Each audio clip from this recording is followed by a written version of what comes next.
On tonight's edition of Some Kind of Radio Show, what are the President and Joe Biden planning for the White House's annual quarters tournament after dominating the previous two?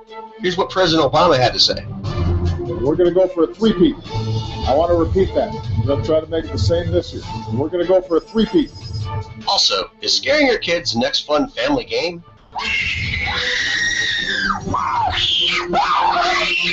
Yep. And also, in a very serious story, John Sinsel's John passed out while John was using the John. Here is John's John making an emergency call to 911. I've fallen, and I can't get up. Absolutely none of these stories will be talked about tonight on Some Kind of Radio Show.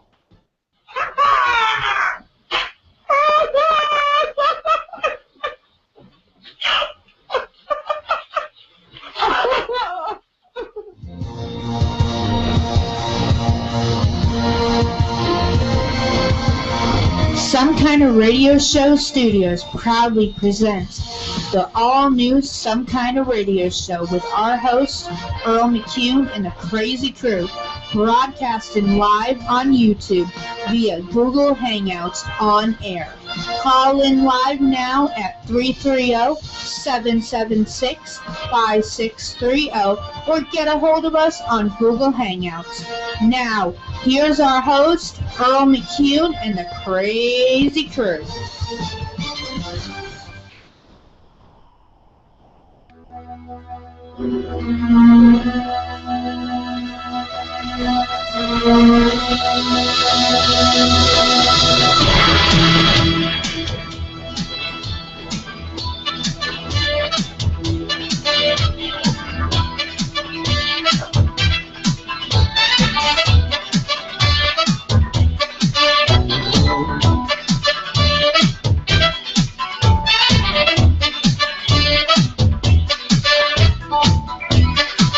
All right, we are here. We are live. We are on the air. Live. And of course, we got barking in the background. We are saluting Crocodile Dundee. And I'm back. For those of you that missed me, I am feeling much better. And I want to thank you guys for all the warm wishes that was sent my way while I was sick. And tonight, we're doing something kind of, if Deb would turn on the damn thing. We are doing a behind-the-scenes video tonight. Maybe. Someone would turn on the damn camera.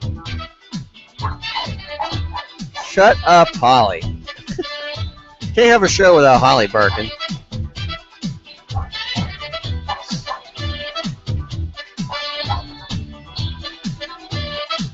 Oh my goodness.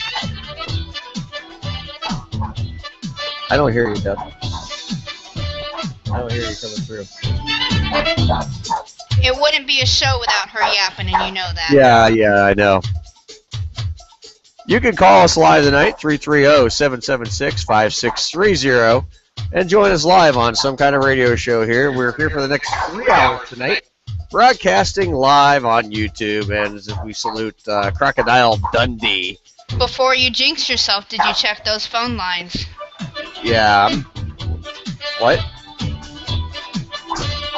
Like I said, we're doing something unique tonight. Now, no one's going to be able to see the video right now. This is a video we're kind of making behind the scenes, you know, to kind of show what we're doing during the show. I'm going to release that probably, I'm going to try to work on it tomorrow and maybe release it tomorrow. So that's going to be a lot of fun. Oh, I already tested it. I'm positive. I'm positive, unless you want to try it. Did it. All right. Yeah, see, it works. Okay, just making sure. Yeah, it works. Yeah, it works just fine. But we are here live tonight for a little 3-hour edition tonight. Here, we're going to have a little bit of fun. We're going to talk about... Hello. Johnny's on the air with us. It's my other hubby. Yeah. And he's bowling. John, how is the conditions on the lanes tonight? Just don't leave your wood a-hanging.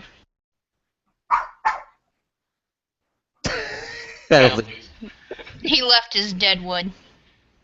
He's got... Holly, come on. Seriously? See, here's the thing with this show.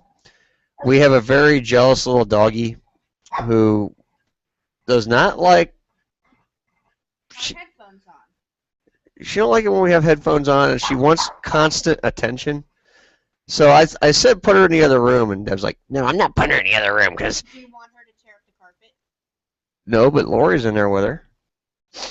Lori's sleeping. Yeah, that's true. Yeah, Lori, hey, you want to lay underneath my feet? See? I got her. I got her now. All right. Johnny! What's up, buddy? On the line, sorta. You broke it? Oh, she broke it. You got a poop?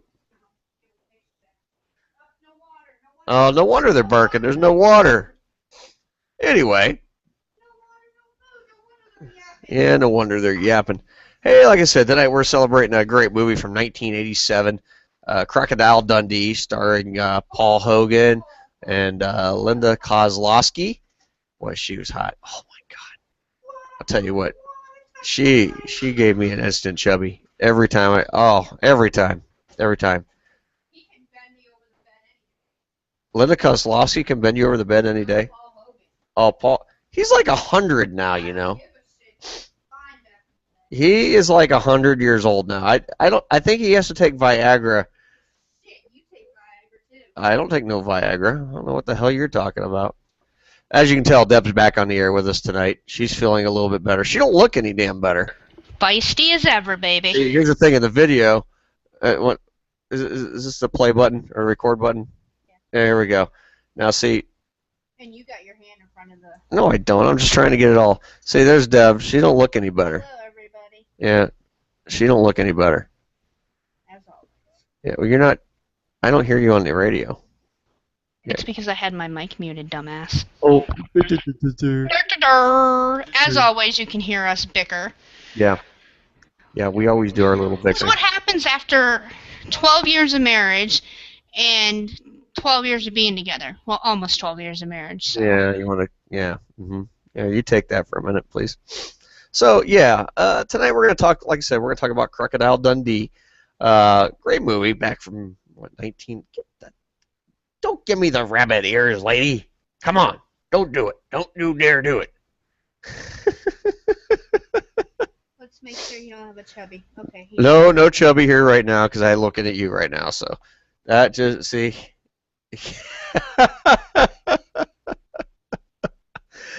Tonight, and our crazy crew, John is on the line. He is finishing up his bowling league right now. I would like to interrupt you for 1 minute. No, don't do that. I know this is a comedy show, and I do like to... We are a YouTube show, but this subject does touch true to my heart. As most people know, I served in the military. There we go. Yesterday, the military world lost a lieutenant commander, the longest surviving person from the USS Arizona, and I would like to send out our deepest thoughts and prayers to his family and thank him for his service, his dedication to this country, and may he rest in peace. He wants to be scattered among his comrades at the USS Arizona Memorial, and it's just a heartfelt sorrow with everything that happened and what he went through and what he survived. So again, I'd like to send thoughts and prayers out to his family today. Okay. Very well said, Deb. Now you just killed the mood for the whole show. Thanks, Deb. Seriously, no, yeah, no, seriously, no. That's awesome. You said that, but no. Tonight on the show, like I said, yeah, we're. didn't even record that. Yeah, I did. It was recording. The time was going the whole time. See, you just botched the whole God blessed thing. Hey, Deb. Anyways, who was that died and whatever or not, or what happened? Because I was offline here. Somebody stole my bandwidth again. Okay, give me 1 second. I'll pull it up. Well, you're not talking, Deb. No one can hear you. You gotta keep your microphone on if you're gonna be on the show. See, she forgot how to do the show for 2 weeks. She hasn't been on in a couple weeks. She forgot how. You don't have to record every stinking minute we're doing this. Okay. There we go. All right. Whoa. Did you? Holly, get off my. Holly. And Holly is taking over the show by laying on the cords. So I am back on. And to answer your question, John, give me 1 second. I will pull that up. The person that passed away, his name was retired Lieutenant Commander Joe Langdell, the oldest living survivor from the USS Arizona, passed away at the age of 100. Now give us a little history on it. Oh, okay. Yeah, on the Arizona. Okay, and what his thing was that was passed on to me is, it says, "Thank you, Joe, for your service to our country. Joe has requested that his ashes be interred with his fellow shipmates inside the USS Arizona, which will take place on December 7th this year, which will mark the 74th anniversary of Pearl Harbor." And it's saying, "Please join me in offering a prayer for retired Lieutenant Commander Joe Langdell, for his loved ones, and for all the men and women who have risked and given their lives to preserve and protect freedom throughout the world. May God bless them all and protect them as they continue to serve us." Okay. Well, our thoughts are with his family, and give me a second. I'll be right back. Okay, he's gonna go bowl now. Give him 9 out. I know him. But anyway, I need the timeline up so I know what the hell I'm talking about here.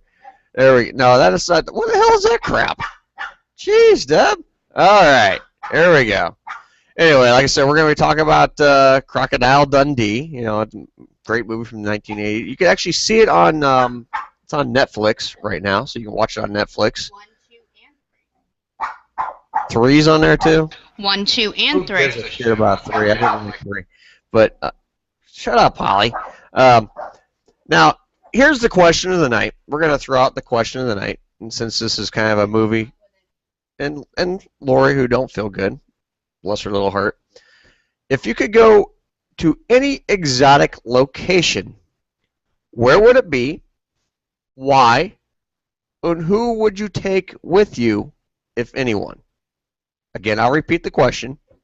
This is the question going out to all our listeners. You can call in. You can actually... you still haven't done that yet? You slacker. Slacker. See, that's what you get for taking 2 weeks off. You forgot about your slacking. Anyway, I'll read the question one more time. If you could go to any exotic location, where would it be? Why? And who would you take with you, if anyone?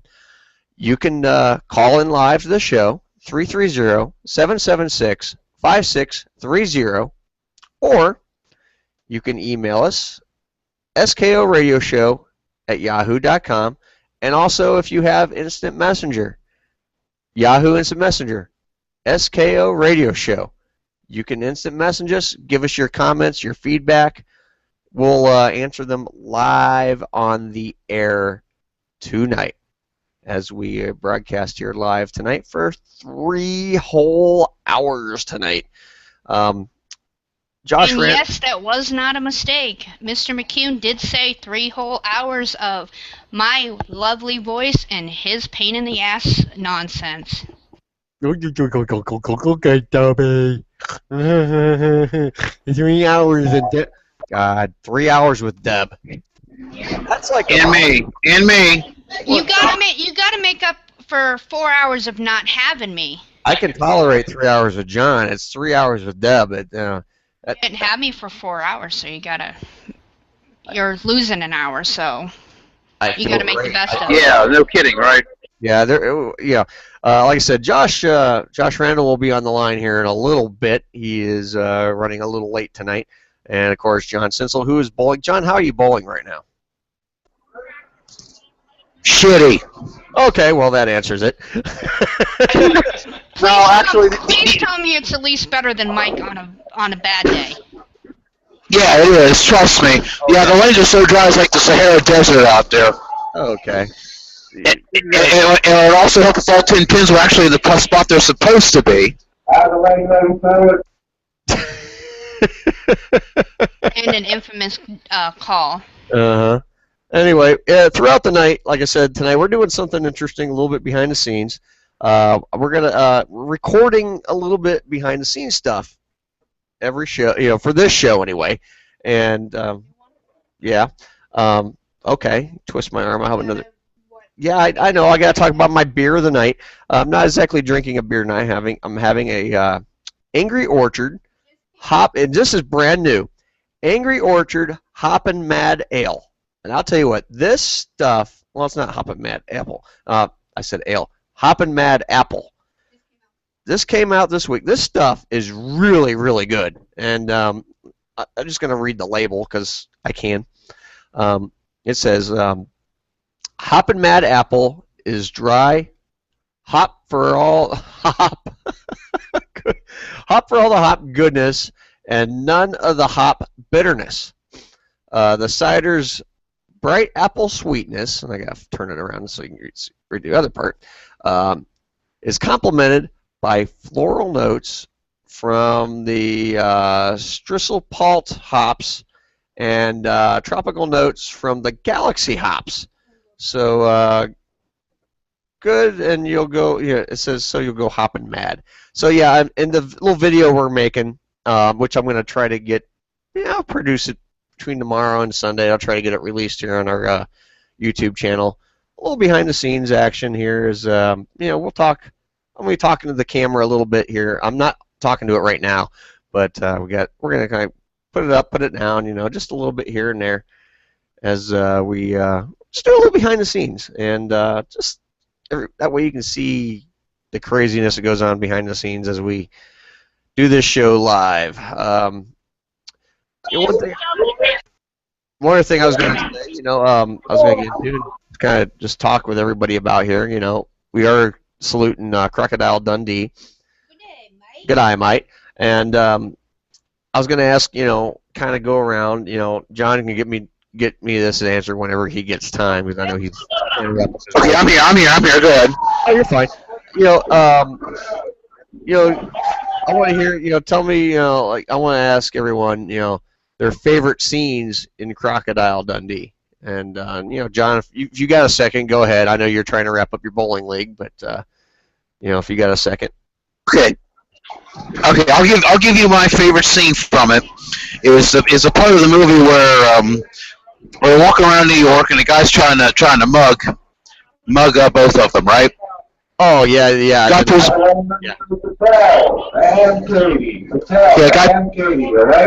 guy pulls out a switchblade, right? Yeah. He goes, and Paul Hogan looks at him and goes, "That's not a knife. This is a knife." Yeah, that is like the classic scene of the whole movie, and as right now, I'm doing the video right now, and I am going to drink my drink here real quick. Ooh, tasty. Well, it's like a party in my mouth and nobody came. You gonna share with Hill Jack Bob later? I'll share with Hill Jack Bob later. Yep. Oh, wait a minute. How What? is everyone gonna find out who Hill Jack? Is everyone gonna see Hill Jack Bob? We doubt it. Trust me, no way. We're gonna keep Hill Jack Bob's identity a secret as far as what he's got an on-air persona and he's got an on-air picture, but that's not what he really looks like. And we're gonna keep Hill Jack Bob's identity. Hill Jack Bob. Imagine Mike about 3 times hairier. Yeah, imagine Mike about 3 times hairier. Now Mike, you could. About 125 pounds lighter. And 125 pounds lighter. Yeah, he's a little skinny crackhead looking guy, but. But you will see Hill Jack Bob Jr. Dad? Honey? Oh, yeah. Oh, sorry. But you might see Hill Jack Bob Jr. later. Yeah, there you go. It's all coming back to her. She's remembering how to do. It's all coming back. Okay, Deb, what was your favorite scene of Crocodile? It's all coming back to me now. Oh, I was just singing that, John. Yeah. And it's been a long, How honestly. big her boobs are. Woo woo. No flashing tonight. Okay, no we are on camera. Yeah, no flashing. Honestly, it's been a long time since I've seen Crocodile Dundee. And you haven't watched it all week. I haven't had a chance between getting better and taking care of two six kids. Oh man, I'd be in trouble. I do. Not only do we do the show, I also am the kids teacher. The kids are homeschooled. It's been rough this week. But I would have to say, my favorite scene is when he goes to New York and he uses the bathroom. And he's trying to figure out what the bidet is for. Oh, God, I love that scene. I love that scene. That is, I would have to say, out of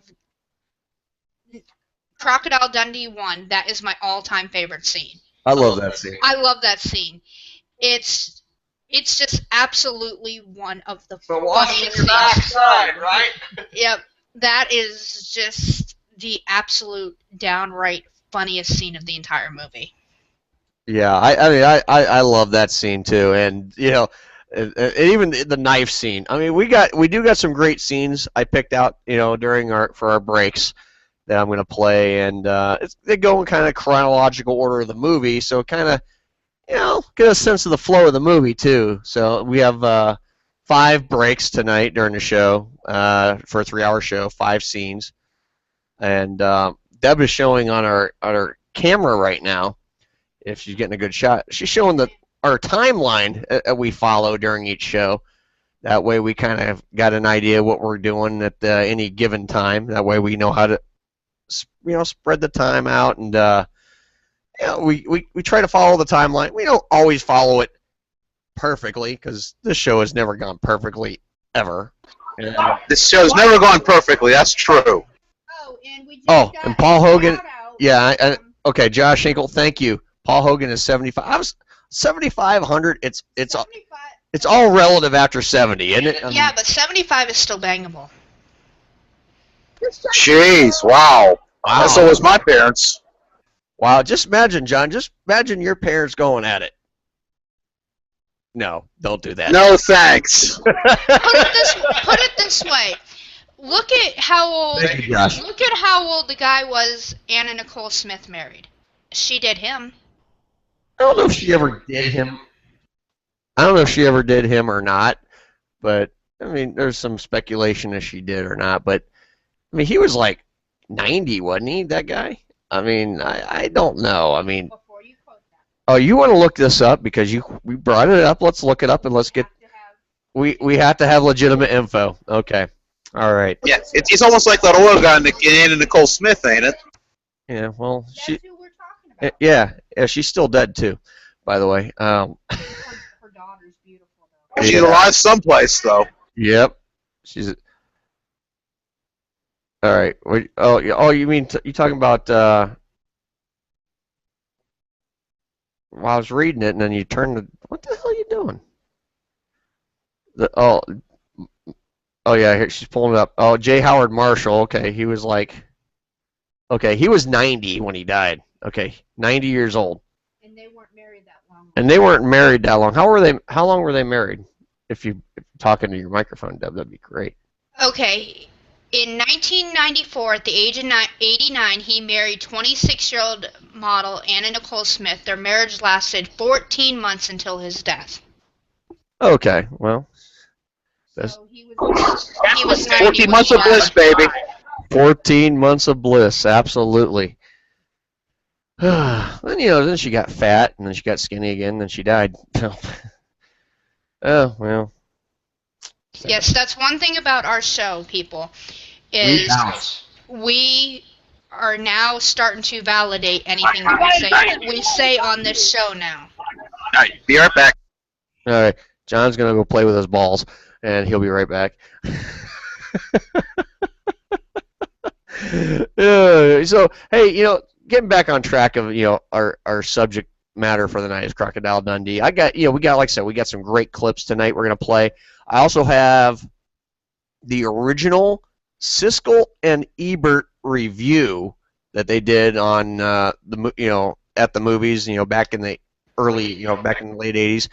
Also, I have a interview, an old interview from Paul Hogan from back in 1987. We're going to play later in the show as well. So we got a lot of Crocodile Dundee stuff we're going to do.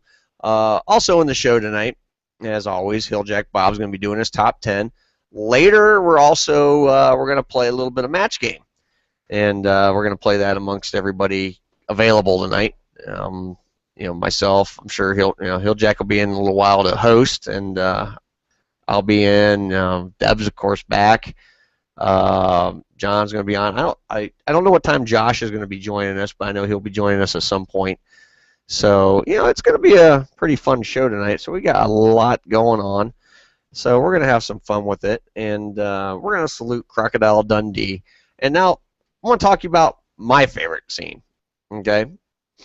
One of my favorite scenes is it's very, very early in the movie.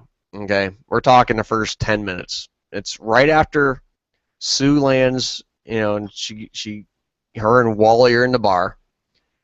And, she's sitting there, and Wally's like, oh, he's all reserved, and, he's just a reserved fellow. Next thing you know, all this ruckus breaks out. You see the 8-inch knife go slam into the bar, all the ruckus, and all of a sudden, here comes Mick Dundee with this stuffed crocodile. Yep, great times. And of course, following up to that, Donk, the big guy, he never spilled a drop. He put his beer on his head, and people were taking punches at his gut, and he'd never spill a drop. And of course, what does Mick do? He plants a nice, lovely kiss on the guy and takes a few swings, and they just have a few laughs, and just a lot of fun. So that's one of my favorite scenes from the movie, and I really enjoyed that. And there's so many other favorite scenes I have, with the, of course, once Mick gets to New York, he befriends everybody. He makes friends with the hookers, he makes friends with the police, he makes friends with the doorbell guy. What about when he's trying to figure out what room service is for? Oh, you know what one I really like? Is when he's in the tub and he's washing his clothes while he's in the tub, and here comes the Senor Meek, I have your towels. And then, Linda Kozlowski comes in, and she, her legs. Oh, my God. I do have an interesting fact about Crocodile Dundee real quick. Okay. This was John Meelan's second and final appearance as Walter Riley. Meelan passed away a year after the film's release, and his character has passed on some time before the second sequel. Before Crocodile Dundee in L.A. Oh, his character died too.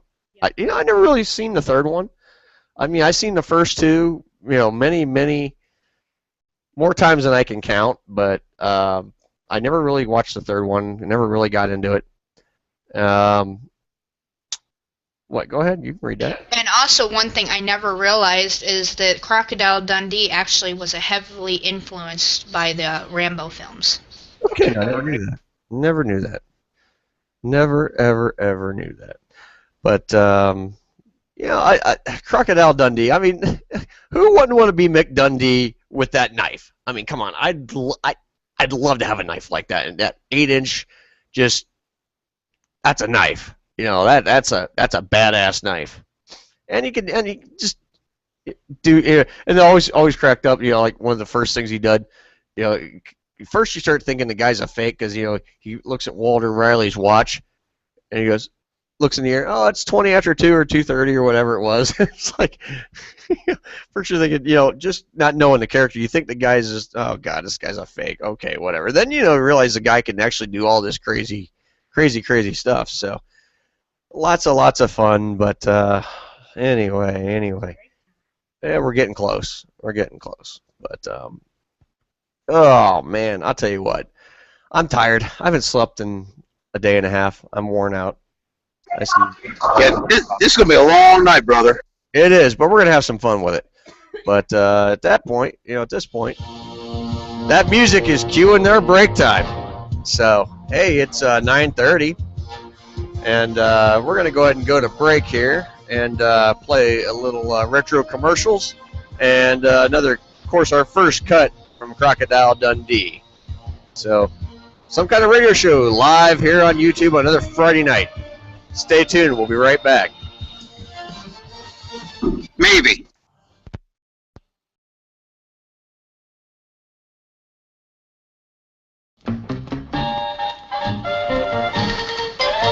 For 15 cents, a nickel and a dime at Burger Chef. You eat better every time, 'cause a nickel and a dime will get French fried potatoes, crisp and fresh, are the greatest 15-cent hamburger yet. Yes, it will at Burger Chef. A nickel and a dime will get French fried potatoes, crisp and fresh, are the greatest 15-cent hamburger yet.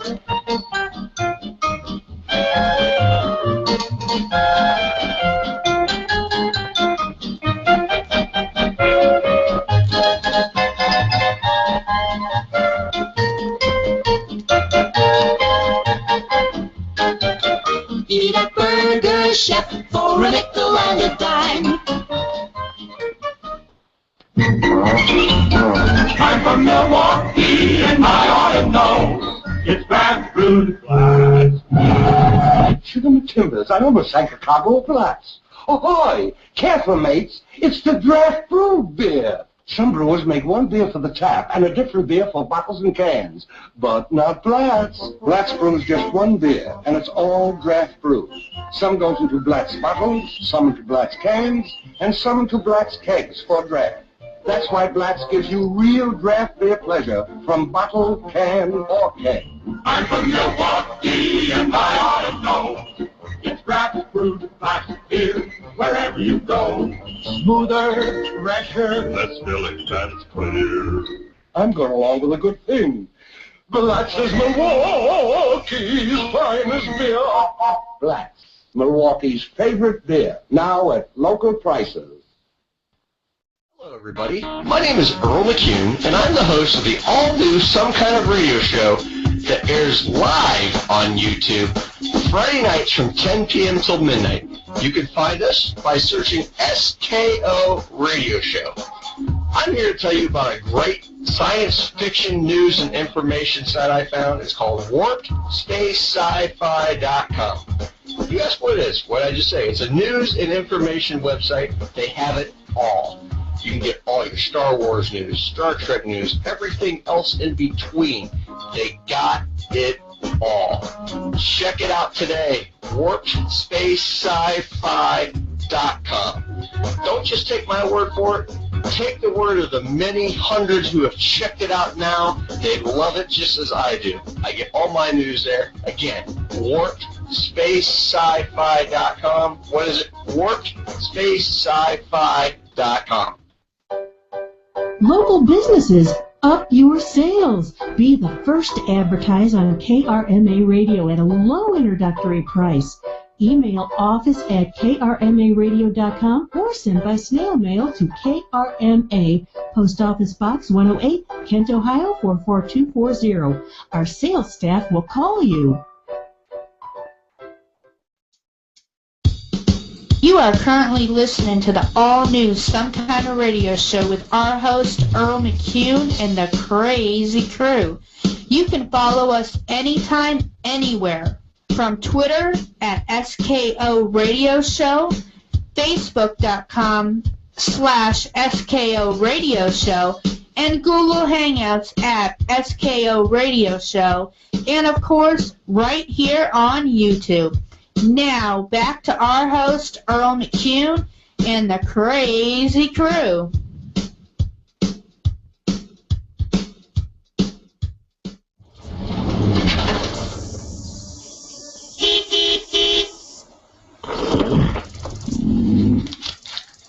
Out of the way, Dopey.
Jesus.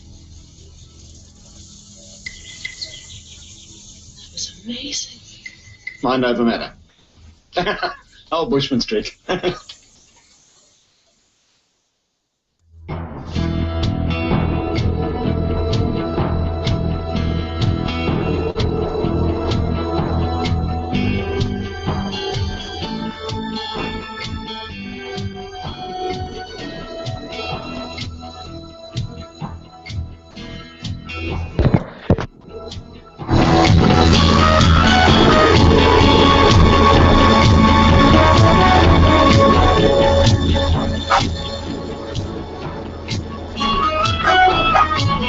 And of course, we gotta have Barky Bark in here.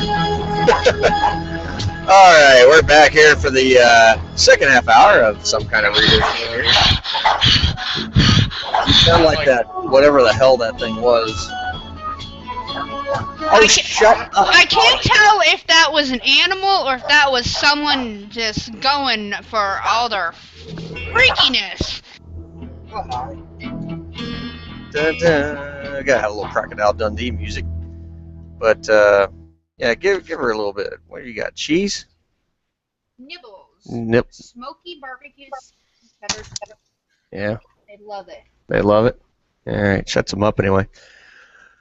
Hey, I see. Whoa, who's that crazy looking guy? Oh, that's just Josh Randall. Hey, buddy! There you go. Oh, you got Super Smash Brothers for Wii U. Yeah. Hey, buddy! I'm so sorry I was running late. I had to put all my groceries up, and I just got me dinner. Yay! Oh, boy. What is that yumminess? Looks like chicken McNuggets. Oh, yeah. Oh, thank goodness Alex ain't on. He'd be trying to jump through that screen. Yeah. He'd be jumping out of the screen if he saw this. Oh, yeah, he would. Yeah, he wants a Wii U. That's what he wants. When he comes to visit, he gets to try it out. Oh God, we'll never. You can have him at that point. You can have them, and we'll go to Florida. Hey, while we're trying to film the tough scenes, we can let the kids be distracted with the game. I'm gonna tell you right now. I think that'll be the best thing to keep Alex out of our hair. I think so too. We'll never. We won't hear. And in fact, I got the amiibos now too. So, you won't hear from him unless he's filming his scene. Right.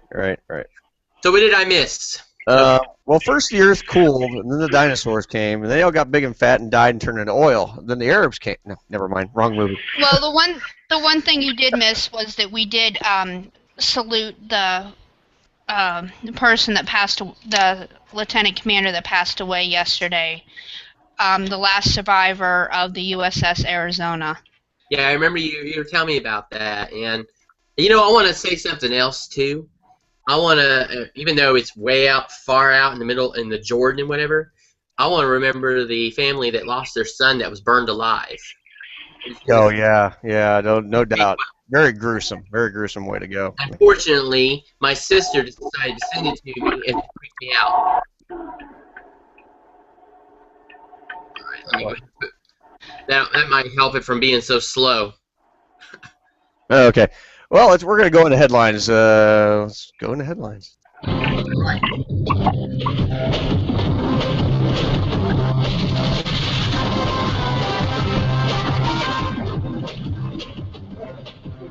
And these headlines brought to you by Faulty Technology, where you'll never know.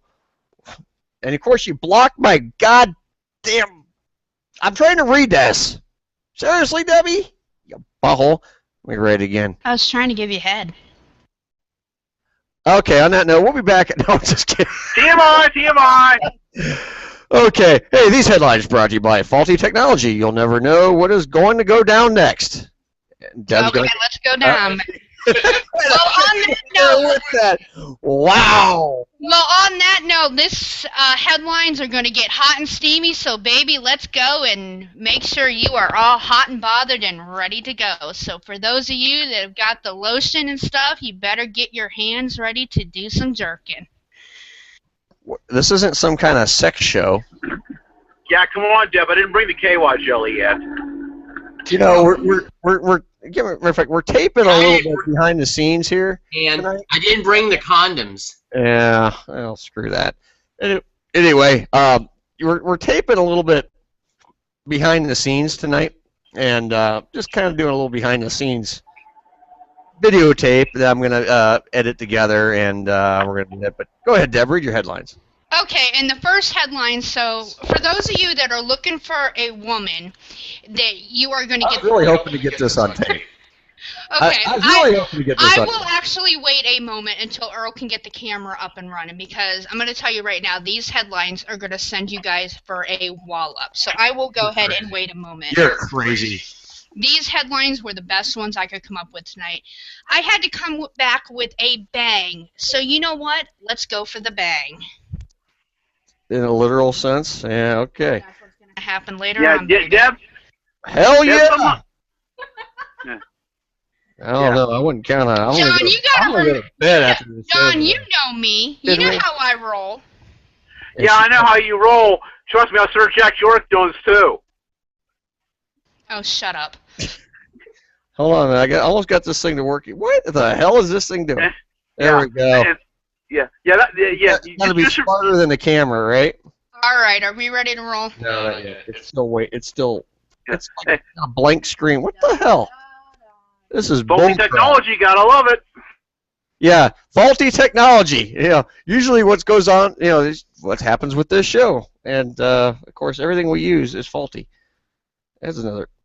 Okay, hold on a second here. It's like having. And we did say faulty. We didn't say never mind. All right, this thing's pissing me off.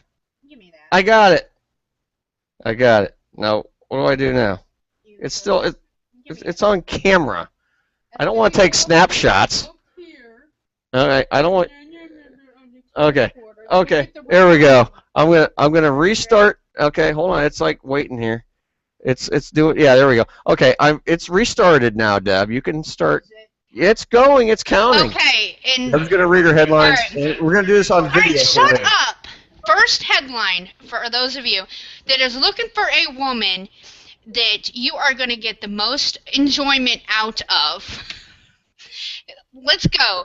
Your walk can reveal how many orgasms you have had, says science. A free and confident stride means you have an awesome sex life, research says. The fashion incline always tells you that the life is one big runway. But whether or not the world is your catwalk, the way you start your stuff on a daily basis can say a lot more than what you're wearing. According to a recent study, a woman's walk reveals how many orgasms she has had, and I don't mean how many you've given me, Earl. An energetic and free... Thousands.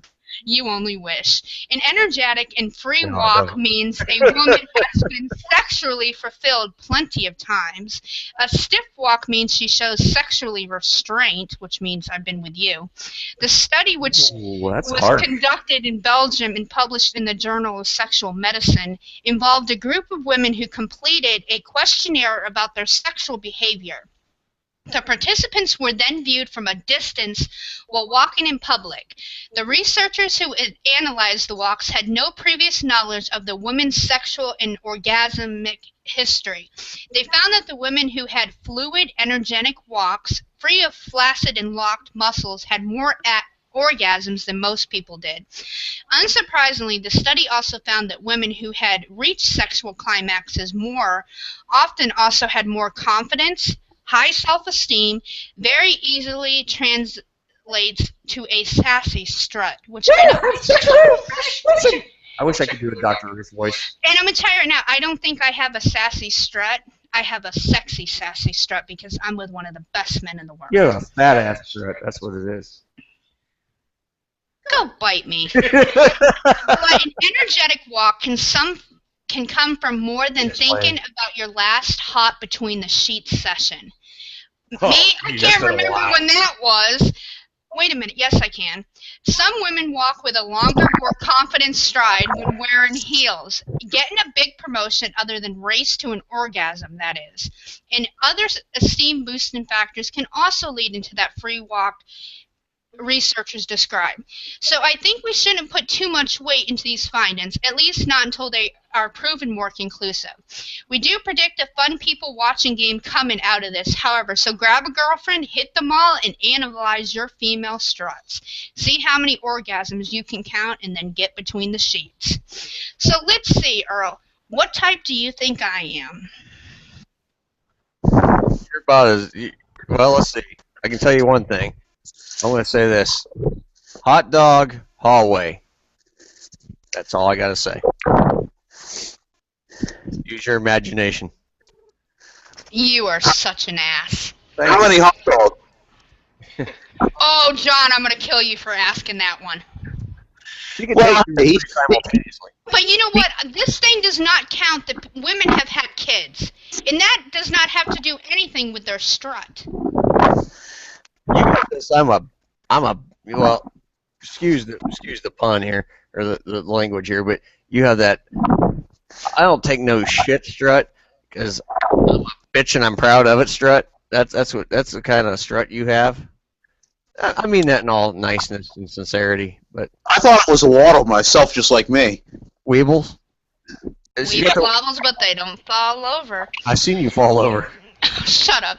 All right. And here, remember that party, the lanes? She fell down a lot. Yeah. And and on to our next headlines. Those of you that are looking for the perfect gift for Valentine's Day, well, look no further. I think I have found it for you. Teddy Love's sex toy is more hot than you can bear this year. Dev's got like this sex thing on her mind right now. You were talking about banging Paul Hogan earlier, and he's like 75. So what? Long as it's probably wrinkled up and like. As long as the guys have sex at midnight, it's fine.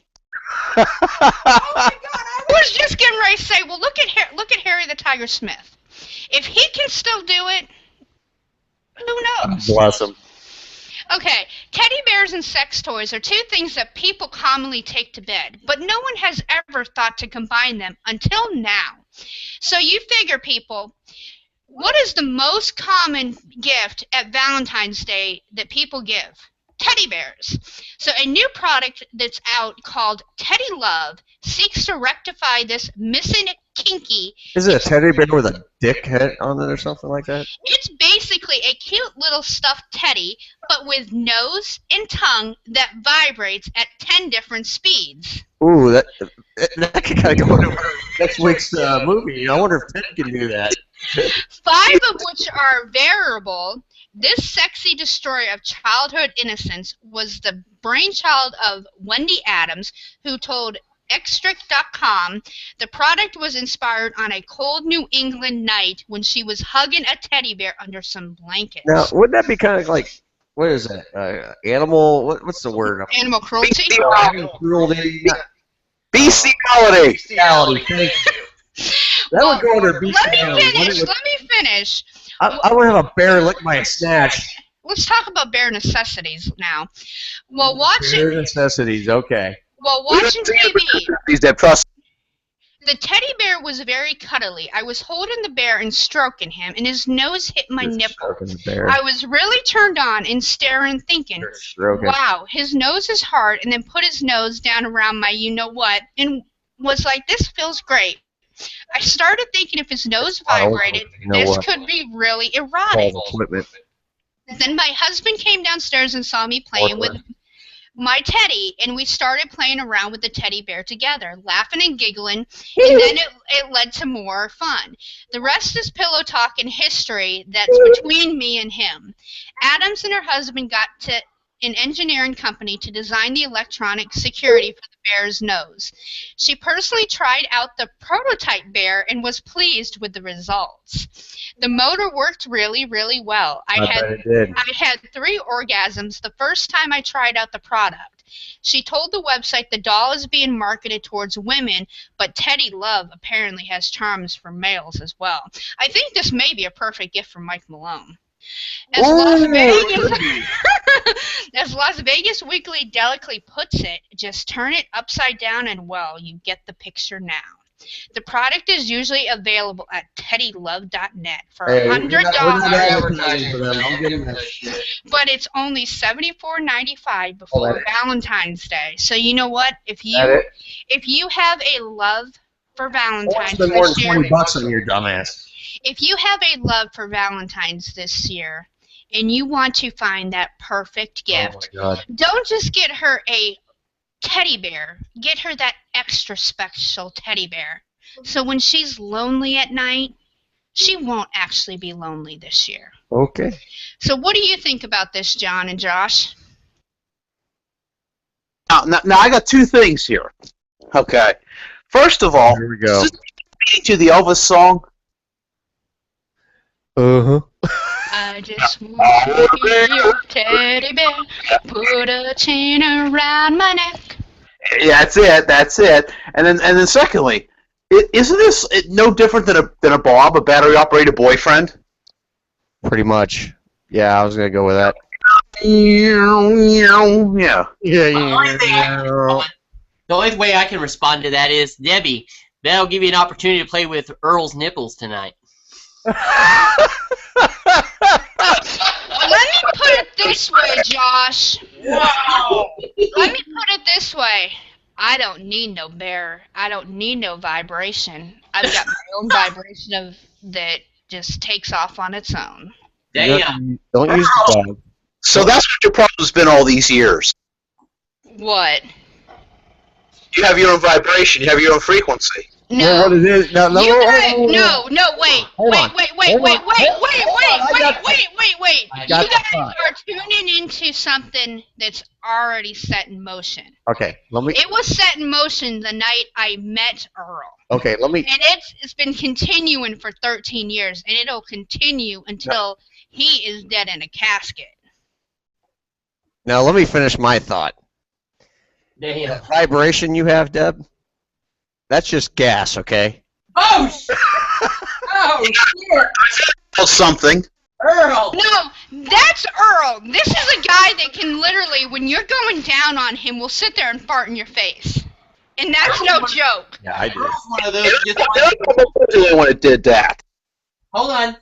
Oh, What'd you say, John? All Earl wants is to have his nipples licked at night.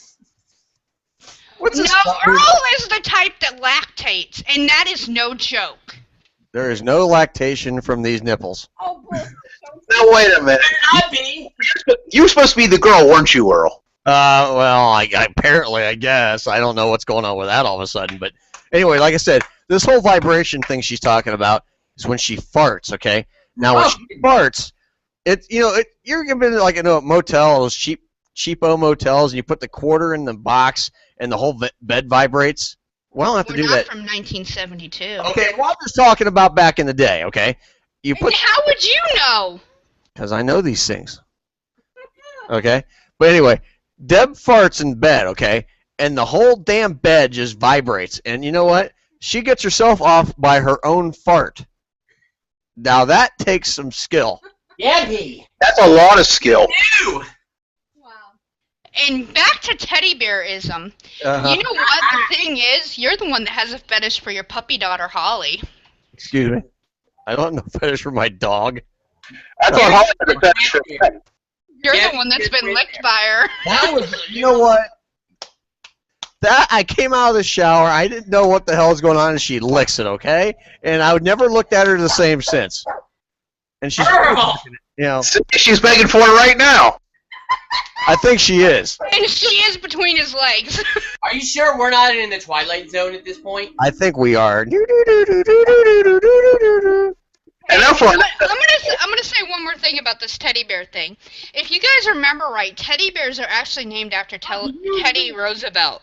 So the thing is, I definitely don't think I could think of a teddy bear the same again after this, because of the fact, just putting teddy bears, and now that they're gonna put them like the vibration and everything, I just can't look at that. You should have saved this story for next week. You know why? Because next week we're doing Ted. Oh, I have one that's even worse for next week. You said when you were talking Put your finger in the loop of my tag. Oh baby, Okay. No. Sorry, Josh. You mentioned about a teddy bear. I think of Teddy Ruxpin. Do you remember that? Oh, God. Teddy Rebskin? I think there's a thing on YouTube. Ruxpin, or whatever the hell his name was. Yeah, Teddy Rebskin. Teddy Cumskin. Something like that. Mike. Ooh. Jesus. Wow, the laughs we're having here tonight on Some Kind of Radio Show, everybody. This show has gone from here to here. I mean, we're at a whole new low right now, everybody. So I feel like I just started. You know what I mean? I'm just seriously gonna wonder what our comments are gonna be after this show tonight, because honestly, you know what, we had to come back with a bang. I was off for 2 weeks, and you know what, it just wasn't the same. It really wasn't. With having my daughter on the show, we actually had to mile and keep it seriously censored. We had my daughter on the show, which was a 9-year-old. She was actually co-hosting with the Crazy Crew and Earl. Now that I'm back, we can actually go back up to the above PG-13 level. So it's like, we got to come back with a bang. There's just no way around it. we're gonna have a live. We're not having no live bang during the show. No live banging during the show. You're gonna fart on me. Don't do it. Don't fart on me. You're gonna fart on me. You love my lap dances. Only when I'm drunk, and I don't have enough Angry Orchards in me yet. Jack Sure still does. Ooh, Jack Jerk sure the hell does. oh, I'm in trouble. Deb's walking off. Oh, she's walking off. I think she's gonna go fart. Oh, hey, hold on, you got Holly all tangled up here. No, I'm not doing that shit. A gas mask! Breathe! Jerry Springer! Oh, Deb is literally right now drinking out of the bottle of a Pinnacle Cake vodka bottle. She's just chugging it right out of the bottle. She's a freaking mug. Seriously? Seriously, right now she's doing. I wish I. You know what? Hold on, I gotta get this on tape because she's doing it. Because I'm gonna edit this video later tomorrow, and then I'm gonna put it on our YouTube. Stuff going on live during the broadcast. This is another portion of the. Okay, we're on here now doing the video, and this is what she's drinking. And she's drinking it live during. This is while we're on the show, everybody. She is drinking during the show.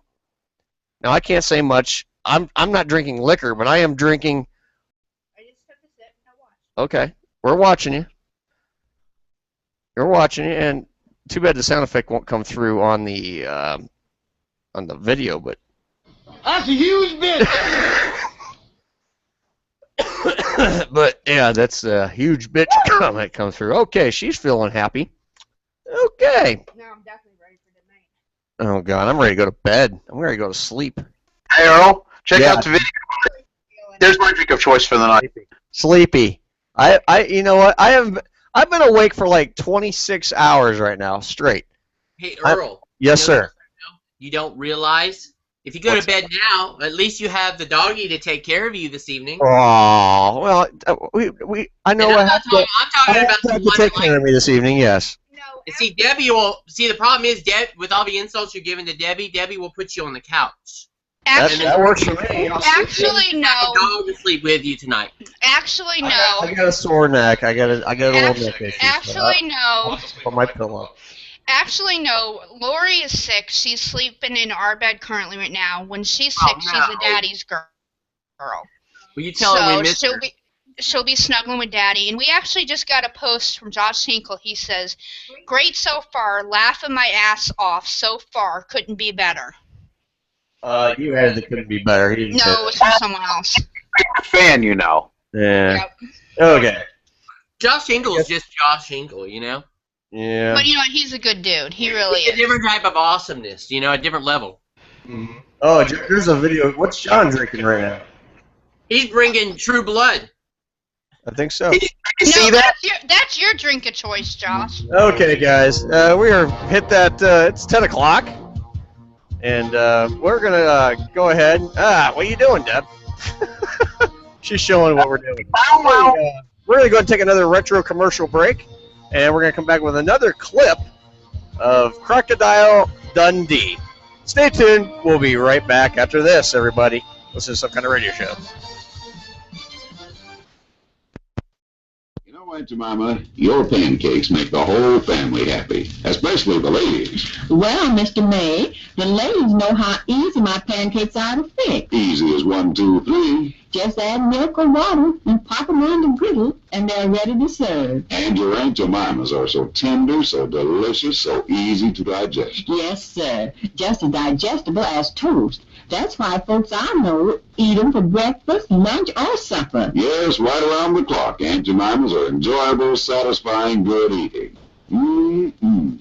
Why, their tantalizing fragrance makes your mouth water. That's 'cause it's made according to my own secret recipe. Right, and your secret recipe pancakes, Aunt Jemima, are the only pancakes with that genuine Old South flavor. So look at here, ladies, for an easy-to-fix treat.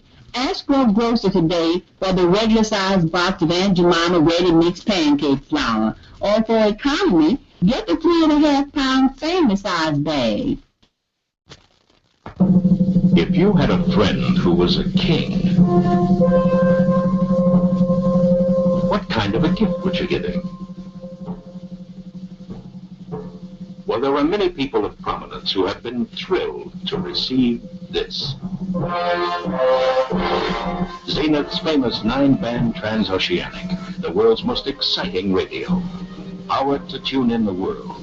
You'll find every Zenith radio, from the famous transoceanic to the tiniest pocket transistor, is built in the Zenith quality tradition, including super-sensitive FM/AM radios, handsome table and clock radios, and powerful solid-state portables.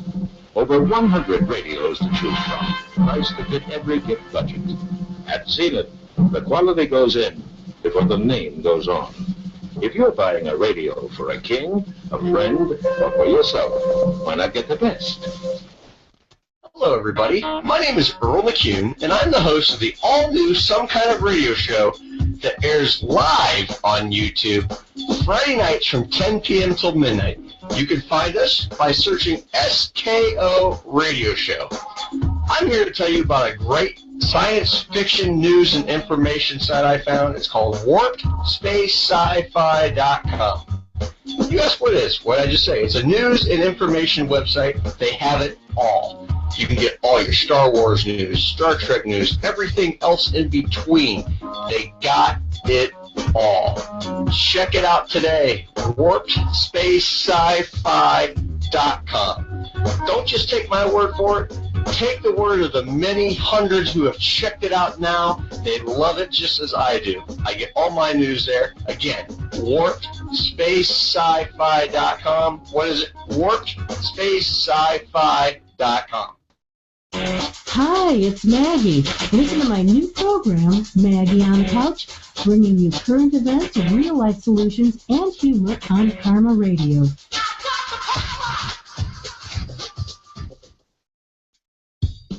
You are currently listening to the all-new Some Kind of Radio show with our host, Earl McCune, and the Crazy Crew. You can follow us anytime, anywhere. From Twitter at SKO Radio Show, Facebook.com/SKO Radio Show, and Google Hangouts at SKO Radio Show, and of course, right here on YouTube. Now, back to our host, Earl McCune, and the Crazy Crew.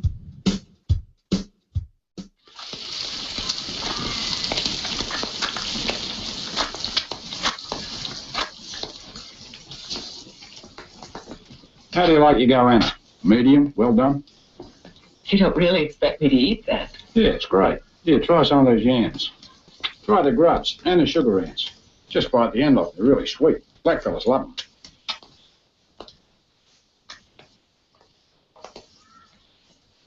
What about you? Aren't you having any? Me? Oh, well, you can live on it. But it tastes like shit.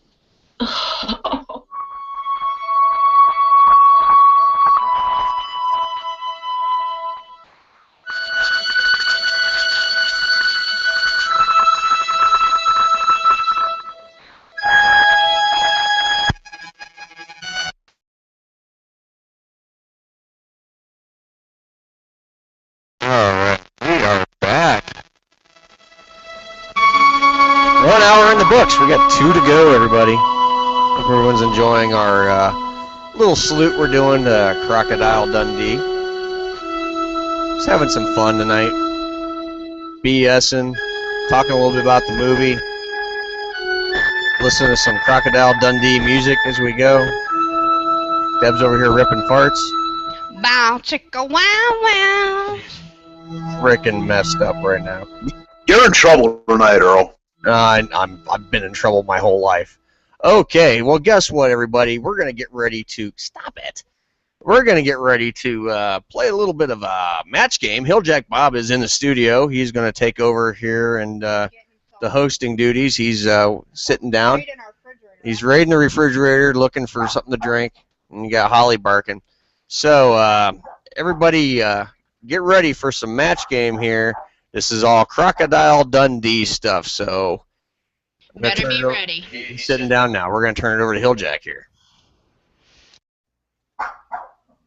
It's time for some kind of match game.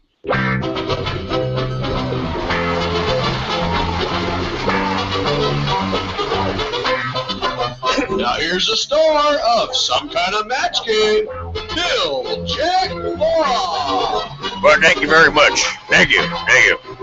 Welcome to some kind of match game here on some kind of radio show. I am your illustrious host here, Hilljack Bob, and I'm hosting this some kind of match game tonight. And tonight's subject matter will be all about tonight's movie salute, which is Crocodile Dundee. They made actually Crocodile Dundee after me, you know, because I'm the original Crocodile. Crocodile Bob is what they used to call me back in the day. So yeah. Okay. Tonight we have 3 very lovely contestants, and those contestants are, of course, I want to welcome Debbie. Hello, Debbie. Hey, Hilljack, it's been a long time. How you been doing? Yeah, normally we'd have a cheering applause thing, but the sound effects aren't working for some reason, so we're just gonna... Well, sorry I've been out, but thank you for filling in. No problem there. We're gonna go, hey, all right. And our next lovely contestant, Mr. Harold. Harold, how are you, sir? Hey, Hilljack, how you doing tonight? Well, I'm doing pretty damn good. I'm sitting here, they got me a little bit of a peach shine tonight, so I'm a little happy here, so... We're going to drink a little peach shine, and you know, we're going to host this thing and have a lot of fun. No, wait a minute. You got the grapefruit shine tonight. That ain't peach. What are you smoking? Well, I ain't smoking anything. I don't know. I haven't had any yet. So. It's grapefruit tonight. Grapefruit shine. Yeah, that all sounds like some really good stuff. I just got my yellow water here. I'm okay. All right, you got a little water. You didn't piss in it this week, did you, Harold? No, I didn't. I swear. Well, you know, that yellow water... You got to watch out for some of it. Usually it's rust in the pipes. You know, that's how you get that yellow water sometimes. And sometimes it's just piss. But, and also I want to welcome our last contestant, Mr. Josh Randall. How are you, sir? Hello, Josh. Josh? Sorry about that. I'm here. Sorry. I think were you dropping a deuce, Josh? No, that's No. John and the John. Yeah, I was actually messing with my blow-up doll. Oh, wait a minute. And you were yelling at me and Earl for getting freaky on the show, and you're messing with the doll? That was my part-time doll. Might as well give everybody a doll, right? Yeah, there we go. Okay, some kind of match game here tonight. We're going to do, it's all based on Crocodile Dundee. And, you know, here's the rules. You all know it's a blank, fill in the blank type of thing. And I'll read a blank in a sentence, and you guys got to give me the answer. And, of course, if you match the answer, you get the points. I have a quick question. Since I've been gone for 2 weeks, I heard from Earl that you started a point system. Is that true? That is correct. We are going to, every question have different point values. So we're gonna do the point value. So that way it kind of mixes it up a little bit. That way not everything's just 1 point, because there's chances, you know, that move up and down in the rankings, you know, as you go. Okay. Yeah, Do we know who our champion is right now? Well, it was Earl, but he decided, you know, since they didn't play last week, he forfeited his title. So now we're looking for a brand new champion. Okay. What about Princess Calculator? What's her most right now. I heard it was like 2 weeks ago. I heard it was like 20-something points. Yeah, she blew everybody out of the water. Okay, so let's see what we can do tonight. And get that damn dog, something, because, I think that Cujo of yours needs to shut that damn mud up. Somebody, shut the mud up. Oh, you alright there, Debbie? I think she damn near fell over. If anyone feels an earthquake, that was just Deb falling down. Deb, you okay? Oh, hope you're okay. Jeez. Okay. Oh, hold on, I got a fart. Oh, yeah. She's gonna give the dog something, so we're gonna kind of. Harold, tell us some of your favorite hobbies. While we're waiting on Debbie to come back. Some of my favorite hobbies. Well, I like the ball. Unfortunately, I haven't been able to bowl strike in a while. Okay. It's kind of like Debbie's love life. She has to afford to make it work. and Josh, tell us a little bit about some of your favorite hobbies besides the blow-up doll. Well, I just got Super Smash Brothers today.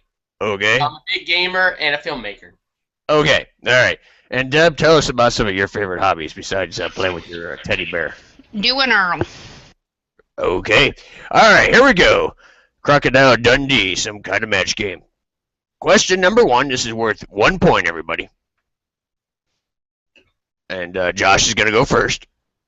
Thank you so much. All right. Yeah, he's excited. All right.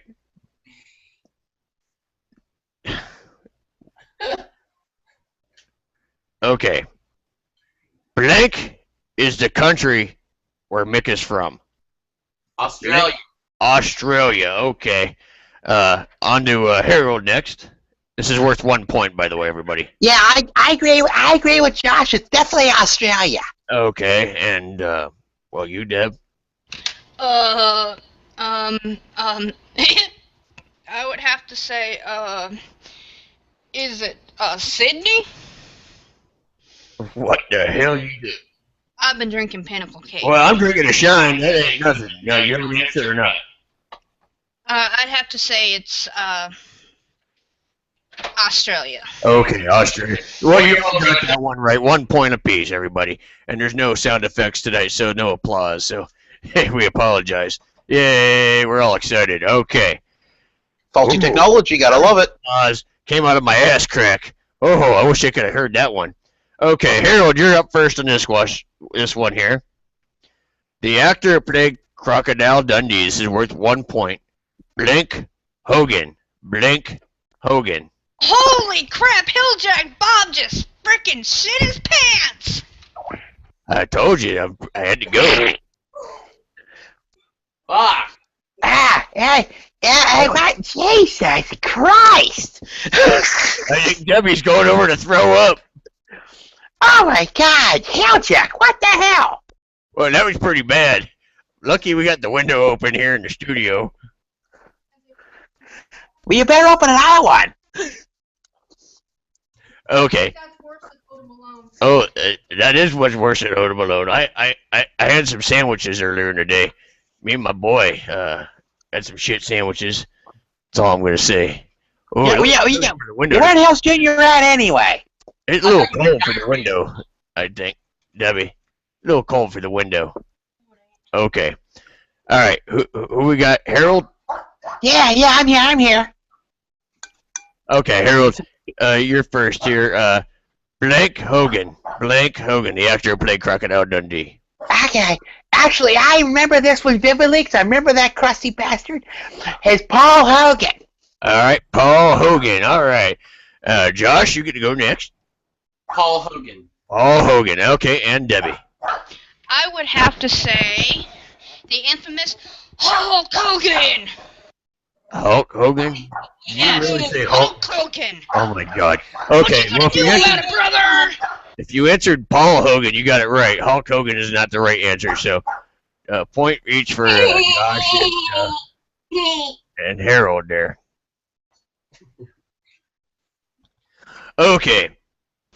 Question number 3. This one's kind of fun. Worth 1 point. No, we're on question 3. Not, yeah, I can read there, Debbie. Yeah, why did you have to count these all up? All right. Crocodile Blink D. Josh, you get to go first. Crocodile Blink D. Crocodile Dundee. All right, Crocodile Dundee. Debbie? Dundee. All right, and on to Harold. Harold, what do you think? Yeah, Crocodile Dundee, definitely. All right, you guys got all that one right. 1 point each for each of you. All right, good job, everybody. And if I could applaud somehow, I would. Yay! All right, we're all happy for you. Woo-hoo! Okay. Okay. Now this one is worth 3 points. So this is a very important question. This one's going to go to Harold first. This is a line out of Crocodile Dundee, and this is just giving you. Crocodile Dundee. This is a frame of reference.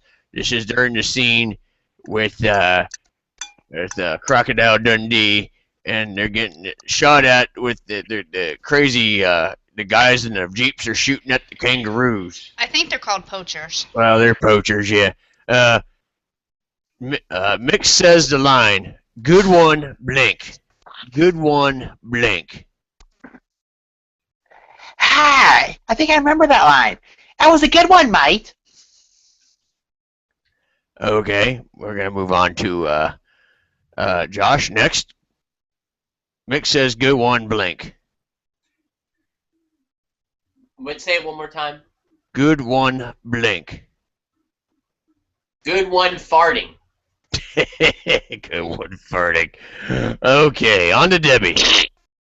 Okay, this line I do remember, even though it's been years and years since I've seen this movie, since I was a kid. I would have to say because it was a kangaroo shooting a gun, if I remember right. Am I correct? Think you're, yep.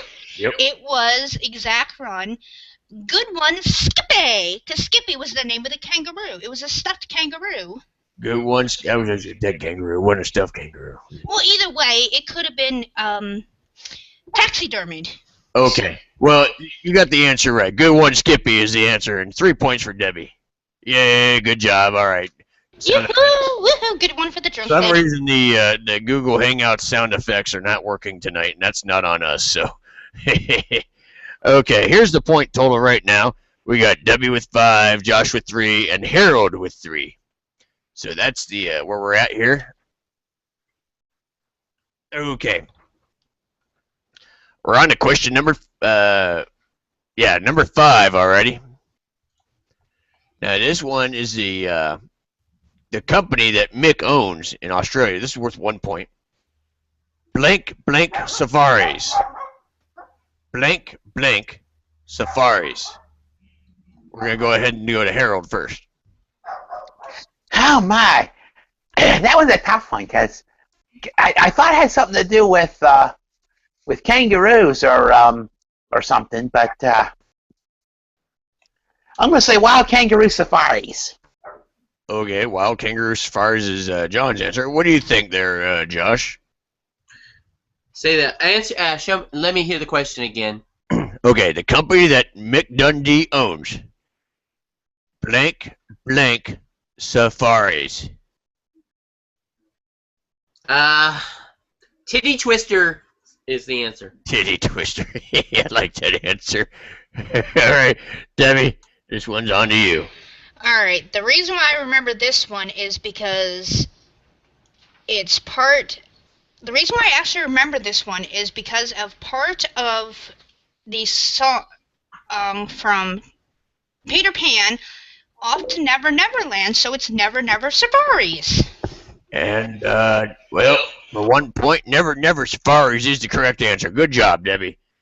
All right, Debbie's lead is increasing right now, so you guys got to step it up a little bit here. We can't let Debbie win. Just be a sad day for all mankind. And it's been since I was a kid since I've seen this movie, so you guys are bad, and you're older than me. Boo. Oh, okay, we're on that. Yeah, but Debbie, you were a kid once?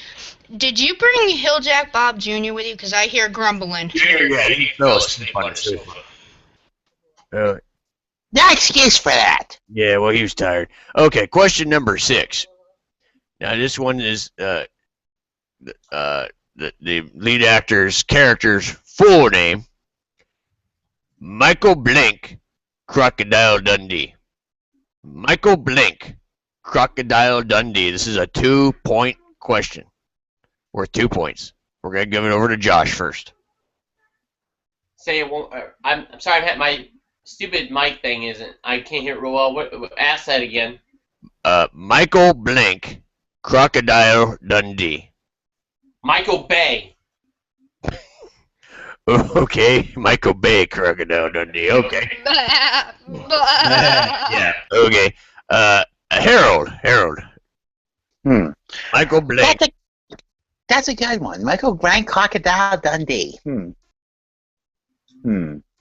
I want to say something like James, maybe, but I think I'm wrong, though. Think of your nephew. All right. Yeah, James. Okay. Debbie? I'm going to have to go with Harold because he said James for J. Okay. Well, I don't know. We don't actually know the full name. It's an initial. But I did say J.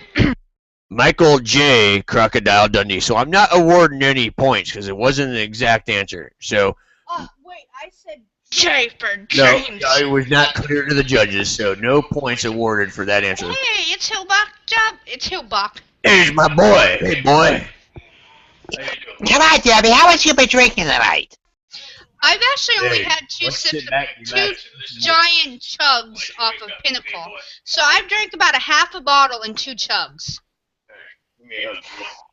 All right.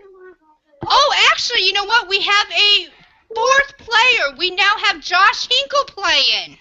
And Josh is playing online. Yeah, we'll give Josh Hinkle the points. Josh Hinkle did win with Michael J. Crocodile Dundee. So There we go. We'll give Josh Hinkle And the how points. many points was that worth? 2 points. My mate did win with 2. Okay. That goes out to you, Josh. You did win 2 points, so you are now in the game. So just send us the answer on Facebook or on... Well, he's on Facebook right now, so. So just send us the answer if you know the answer. Okay. So don't forget to ask Josh. I'll throw you. He can jump in any time. So because he's got to type. So yeah, Josh, if you're listening, I'm sure you are. Just jump in any time with an answer. So now you have to say dark one. No. Help us out, too. Help us out. He's typing an answer. I don't have to. He can answer while you guys are. Okay. I mean, I'll go to you guys here in the show, and then he can just answer whatever he wants. Okay. Number 7. New York must be the blank place. This is a line from the movie worth 3 points. New York must be the blank place on Earth, and that's said by Mick. New York must be the blank place on Earth. We're gonna go to Harold first. This is worth 3 points, Harold. Yeah. Okay, for this one. Actually, he says New York must be the biggest place on Earth. John, we're not talking. John and Harold, we are not talking about you We're not guys. talking about Hill Jack Bob's crotch here. Okay. Yeah, I thought we were talking about Debbie's crotch. I heard that's a pretty large place. Oh, Harold, you are so in trouble. You are not getting my special cookies. Yeah, no more. Hey, you know what, Debbie? Just remember, I get a few years out of your few years experience, and you know what? I can still catch something as young as you. Oh, boy. Okay. You hey, wish. All right, back to the game here. Back to the game. Josh, go ahead and New York must be the blank place on Earth. Which Josh are you talking to? You. Josh Hinkle is just going to write in his answer. I'm not going to go to him directly. I was just gonna say you just call me Joshua today. No, you're fine. Right. You're actually on the program right now, so you're Read who me I'm that talking to. question again. Yeah, okay. New York must be the blank place on Earth. Taking the biggest shit ever. Okay, and our right-in answer has no clue as well. Debbie, it's your turn. absolutist city? Oh, well, guess what? Nobody got that one right either. And this is a quote from Mick Dundee saying, New York must be the friendliest place on earth. Friendliest was the key word, everybody. Okay, number 8. Boy's sleeping over here. He's half asleep. Okay. Now this is worth 1 point. A stuffed blank was wrestled at the local bar in the beginning of the movie. A stuffed blank was wrestled in the local bar beginning of the movie. Worth 1 point. Harold, you get to go first.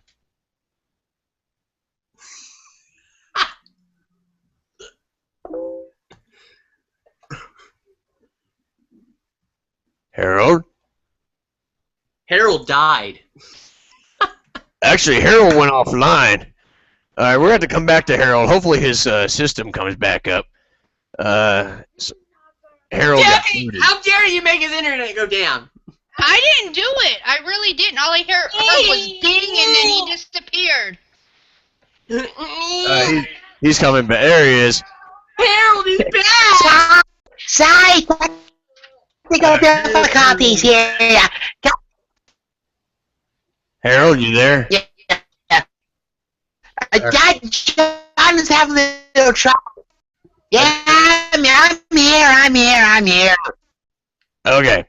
Now, did you Somewhere. Did you hear the question? Yeah, I think I heard the question. Is what was they were fighting in the bar in the beginning of the movie? Yeah. What was wrestled at the beginning of the movie? And I think it was the stuffed. Did you say a stuffed cock? I think It was a stuffed crocodile, I think. Stuffed crocodile. Okay. And Not a cock, not like Mike. and Josh, what's your answer? A stuffed ass. Stuffed ass. No, it wasn't a stuffed ass. And we got to go ahead, Debbie.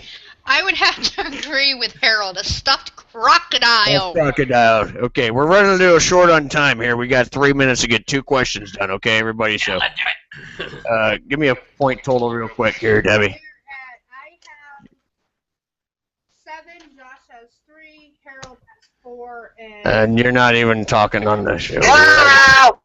You aren't. You're not coming through my headset, Debbie. So then that means I went offline too.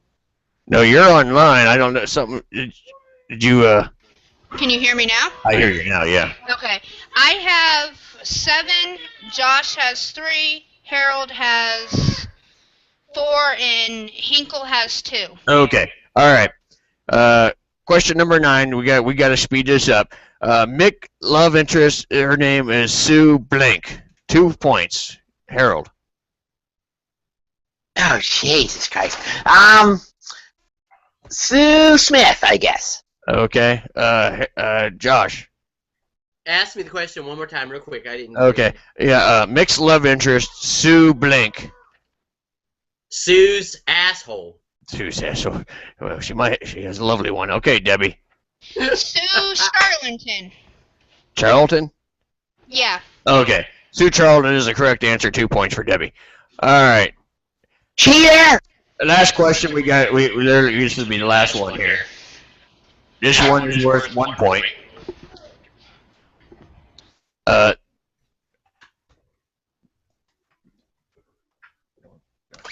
don't have time.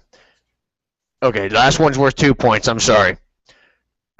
This state blank blank is home to the Lady Liberty. Worth 2 points. This state blank blank is home to the Lady Liberty. 2 points. Yeah, it's got to be New York. New York. Okay. And Josh.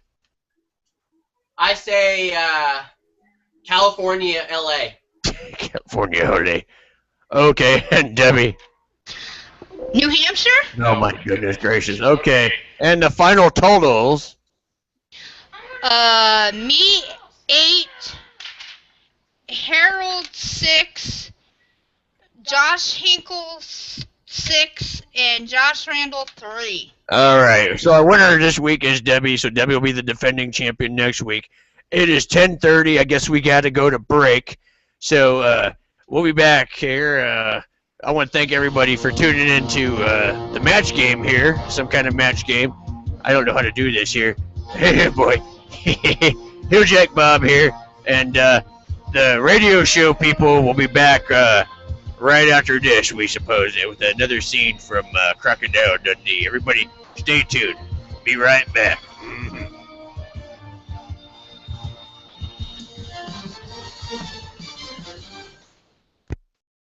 And now Toby Reed with a word of something that is really a matter of life and death. And that is, Toby, a blowout, Walter. Yes, ladies and gentlemen, a blowout in one of the tires on your automobile. Did you ever stop to think that if you're driving at today's top speed of 35 miles an hour and the blowout swerves your car into an oncoming truck, which travels at the same speed, the resulting crash has a force of 70 miles an hour?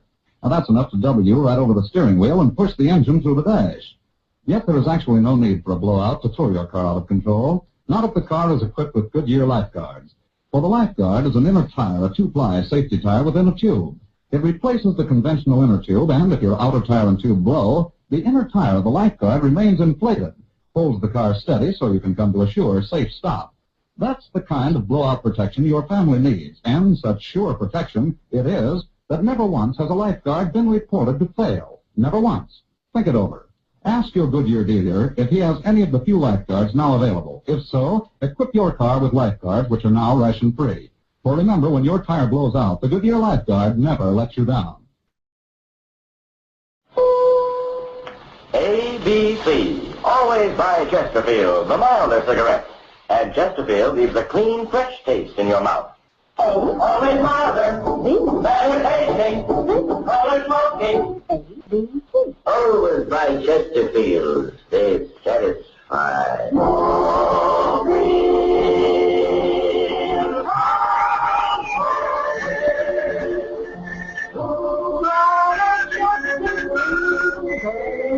Chesterfield presents Omega-3 line. Yes, there's Omega-3 and Omega-3. Jeanette Davis, the Mariners, and Darcy Blyer and his orchestra. Oh, green, sun so green, while a Chesterfield burns. Hello, everybody. My name is Earl McCune, and I'm the host of the all-new Some Kind of Radio show that airs live on YouTube Friday nights from 10 p.m. till midnight. You can find us by searching SKO Radio Show. I'm here to tell you about a great science fiction news and information site I found. It's called warpedspacesci-fi.com. You ask what it is. What did I just say? It's a news and information website. They have it all. You can get all your Star Wars news, Star Trek news, everything else in between. They got it all. Check it out today. warpedspacesci-fi.com.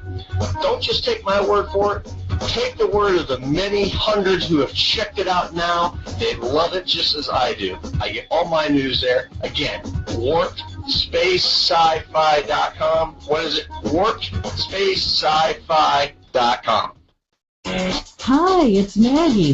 Listen to my new program, Maggie on the Couch, bringing you current events, real-life solutions, and humor on Karma Radio.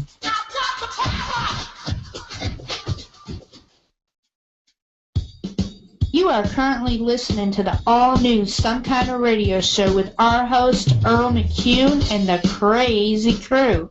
You can follow us anytime, anywhere. From Twitter at SKO Radio Show, Facebook.com/SKO Radio Show, and Google Hangouts at SKO Radio Show, and of course, right here on YouTube. Now, back to our host, Earl McCune, and the Crazy Crew.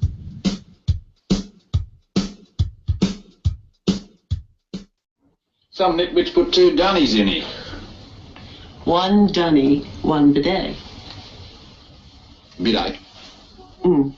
It's for, after you know.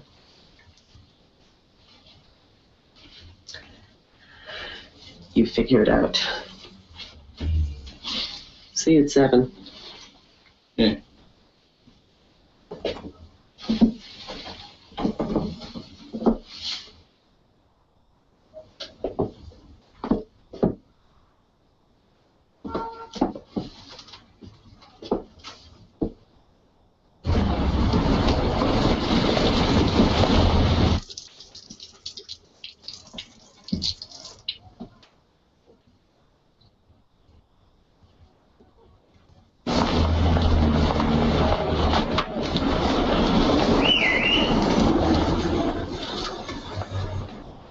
For washing your backside, right?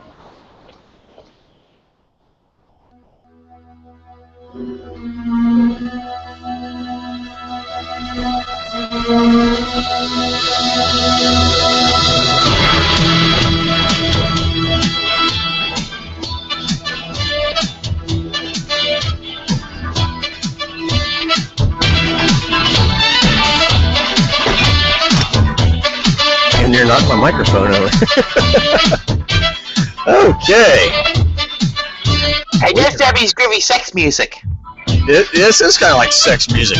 This is Debbie's sex music. Hey, I have something that you guys may. You on? Okay.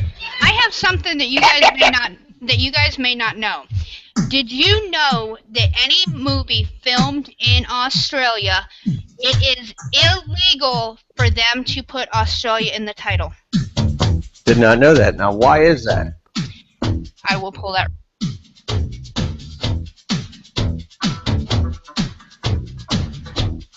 Deb's sex music right here.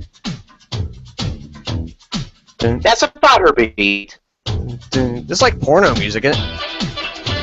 I could strum to this. I could get into a rhythm. Yeah. In, out, in, out. In and out. In and out. In and out. This chorus, this is from Crocodile Dundee. When Mick first gets to New York, here comes Jungle Jim. That's a jackass guy put it. Yeah. W lost you lost your answer, didn't you? She lost her mojo too someplace apparently. You lost something.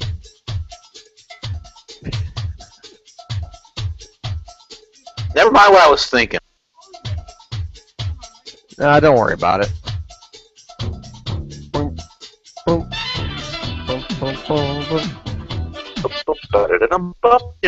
One thing I was going to go around here asking everybody, since I got the crazy crew on the line, and then I got a interview thing. Is it the review or the interview? Because you took down my timeline. Oh, the review? Yeah, I got the original Sinsel and Ebert review of Crocodile Dundee. So I want to play that here in a couple minutes. But first, I want to ask the crazy crew the question, if I can get the screen back up. Okay. Crazy crew. I'll go to John first. If you could go to any exotic location, where would it be? Why? And who would you take with you, if anyone? That's a good question, because there are many exotic locales in the world. But I'll tell you, actually, one of the places I would love to go is actually New South Wales in Australia. Okay, cool. Yeah, go to Sydney. You fly into Sydney and then go and go down to New South Wales. Mm-hmm. Right. And well, since I don't have a significant other right now, I don't know if I take anybody, but I'm hoping that drop him off. What? Take Malone and drop him off. Don't tempt me. Don't tempt me. The bloody Crocs. If I took Malone with me, I'd leave his ass out in the outback. Actually. Well, he'd fit right in. I mean, he'd just go with the Aborigines, wouldn't he? Yeah, but can you imagine Mike playing a didgeridoo? Really? Yeah, I could see that actually for some. Yeah. Yeah. Okay. So we got your. How about you, Josh? Where anywhere in the world or just Australia? Anywhere in the world. You can go anywhere in the world. Exotic location. Guys, to be honest with you, I would go to Israel. Really? Because I love spiritual things with the Lord and everything, and I always wanted to visit the Holy Land, and they actually have the cleanest city in the world. Really? Cleanest nation. Oh yeah. Didn't know that. And so I would love to visit there and see a lot of the areas that were from the Bible and kind of tour the area. As long as I'm not getting blown away, you know. With all the fighting and everything over there right now, it's crazy, crazy, crazy. Deb, do you ever find the information now? She's completely earlier. It's worse than the crazy crew over there in Israel. No, I had it up earlier, and then I had to restart the computer, and when I did that, I lost all my information I had up. Oh, come on, Debbie, be truthful. No, I'm just joking. I'm messing with you. This show is sponsored by Faulty Technology. You never learned to read. I never learned to read. Hey! Okay, well, I am looking for that. I have a question for you guys. I'll be right back, guys. Hold on a minute. Okay, I will wait till Josh comes back then. Okay. This show again brought to you by Faulty To Technology. answer your question for me, if I could go to a exotic location, I would love... Do some hot blondes pants. Hell no, that would be you. Wow. I would actually love to go to Greece. Okay. And the reason why I would love to go to Greece is because Greece is just some place that I've always loved to go. It's a place that I've always wanted to learn about, wanted to visit because of all the culture, the history, the ruins that they have. Right. And I heard that it's a romantic place to visit. And I would actually love to take you without the children. So at least I'm being nice. And me and Earl have actually been invited to go to Greece next summer. By who? By a friend of mine. You have friends? Yes, I do. You have one friend. More than one friend. Okay, you have two. Bite me. Maybe three. Yeah, possibly three. She can keep them all. They're all in one hand. Anyway. Oh, come on. You got to give her some credit, Earl. That's true. No, I don't. Oh, my goodness gracious. Okay. Hey, now I'm going to answer my own question since no one asked me where I want to go. I'd like to go Taco Bell. Taco Bell. I was going to think that. It's not exactly exotic, but Yeah, Burger King. Drinks, just like from down. No, I was thinking more like Chipotle. You know, that's exotic. Okay. Deb's got her thing she wanted to read here, so go ahead, Deb. Is she reading? No, she. But anyway, seriously, you know where I'd like to go? I'd like to go to Mexico. Oh no, you don't want to go to Mexico. Oh yeah, I do. I want to go hunt down some Mexicans. Yeah, and you get they got the drug cartels and. That's it. I want to go to the borders and just like start kicking the shit out of them. Well, you got my country. Damn it. If you want to kick some butt, why don't you go and fight we all go to fight ISIS, blow them up. Yeah, I could do that too. But anyway, all right, Deb, you got your answer yet here? Yeah. Okay. Debbie doesn't know what she's doing right now. She's learning to read for the first time. She's thinking about Greece and taking you out in the Adriatic Sea. Oh, shut up. Okay, here's what it says. Australia is known as the land down under because of its position in the southern hemisphere.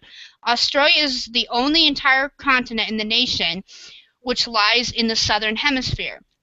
No film set in Australia is allowed to use the word Australia in its title. According to Roger Ebert's tongue-in-cheek glossary of the movie terms, the Down Under rule, no film set in Australia is allowed to use the word Australia in its title where Down Under is an acceptable alternative. For example, we don't get The Rescuers in Australia or Quigley in Australia. The Tour Down Under is a cycle race in the around Akita, South Australia. You don't have the Tour in Australia. Oh, okay. Cool. So it's just basically it's just custom, and it's out of respect of Australia. It's an old Speaking of thing. Siskel and Ebert, since you brought up that, I do have a clip I want to play. This is a brief. This is like from 1987. A little bit. This is actually Siskel, the late Siskel and Ebert. They're both not with us anymore, but they were probably the best movie critics around ever. And I got their review of Crocodile Dundee, and I'm going to play that for you guys right now. So listen to this, guys. One of the most surprising success stories at the American box office this year has been the sensational popularity of a movie named Crocodile Dundee, a comedy about a wilderness guide from the outback of Australia and his adventures after he visits New York to see the woman that he loves. This is a movie that a lot of American distributors turned down. They thought American audiences would be turned off by the Australian accent and the Australian slang. But in the 2 months since it opened, Crocodile Dundee has been at the top of the national box office listings for 7 straight weeks. It has grossed $68 million. It has improved every week, another 12% last week, and has made a major star out of a laid-back Australian TV actor named Paul Hogan. Here he is, making himself right at home in the big city. Mick Dundee from Australia. How are you? I'm fine. How are you? I think we're doing good. This game down for a couple of days. Probably see you around. Paul Hogan was not a Hollywood star when Crocodile Dundee opened, but he was known to a lot of American TV viewers because of his role as a spokesman for Australia on TV commercials. Here he projects a certain rough-edged, down-home charm. No worries. You'll have the time of your life in Australia, because we talk the same language. Although you lot do have a funny accent.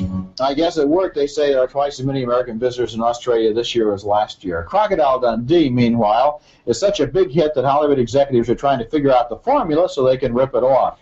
And I can only imagine what lousy Australian actors we're going to see now visiting Chicago and Los Angeles right about next spring, I think. My notion is American audiences like Crocodile Dundee for 2 reasons. One, because Paul Hogan himself is an immensely appealing actor with a sort of Jimmy Stewart combination of authority and modesty.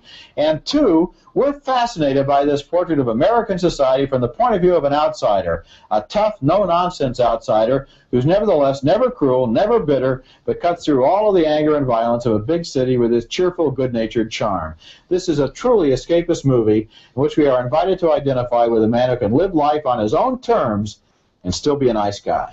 Sort of a likable Dirty Harry, if you will. Yeah. I think that there's another thing going on which has kicked this into high gear.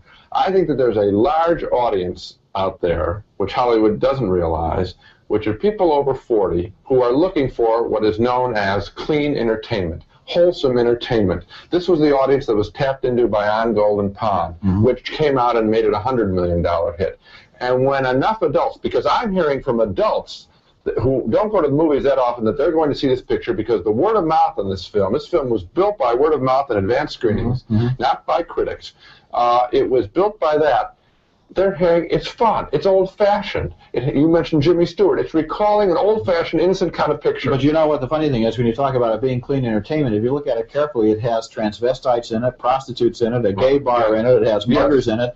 So that what it does is it takes the people who are looking for that kind of entertainment and entertains them by showing somebody else who isn't looking for that kind of entertainment and who puts down all of these elements and people that they're afraid of or turned off by, so that vicariously, in a way, they can get titillated and at the same time be reassured of all of these wonderful values that Paul Hogan stands for. It's an interesting, more subtle movie than people might think. And more successful than anyone expected.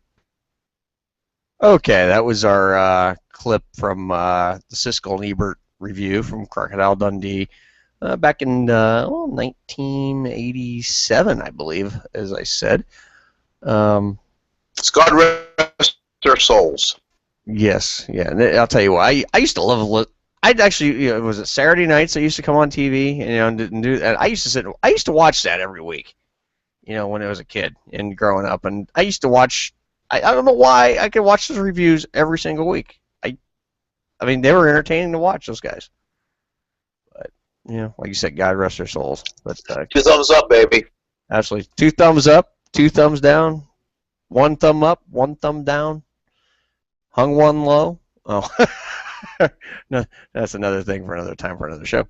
Anyway, hey, but back to there was a lot of good points made, in there about the people looking for good, clean, wholesome entertainment. You really look at the character, Dundee, pretty wholesome guy for most part. I mean, he's got hookers trying to pick him up, and he's like, nah, I'm always looking for a good time, but he's absolutely either oblivious or what, or a little naive to it, because he was never in the city before. He was always he did have a wife, but she had big, as he put it, big titties. Yeah. But he said he went for a walk. Came back 18 months later. Yeah, walkabout. Yeah. That was a huge. Well, yeah. Hold on a minute. That's a huge bitch. See, I can help you with that.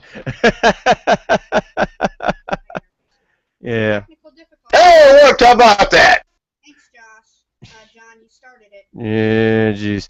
But anyway, hey, seriously though, like I said, there was a lot of great points made. I mean, country guy goes to the big city. I mean, I've never been to New York City. I would probably be eaten alive, just like But one thing with Crocodile Dundee, just his character, he befriended everybody. It didn't matter, black, white, green, hookers, everybody. He made friends with every single person he came across.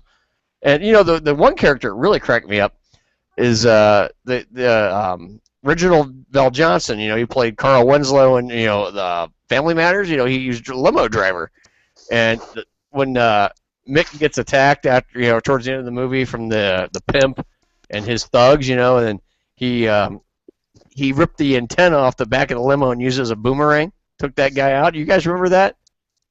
Mm-hmm. Yeah, that part was great. That was awesome. I mean, he goes, yeah. He says, I knew you were from a tribe. He goes, no. What do you say? The Harlem, whatever. Something from Harlem. Harlem Globetrotters.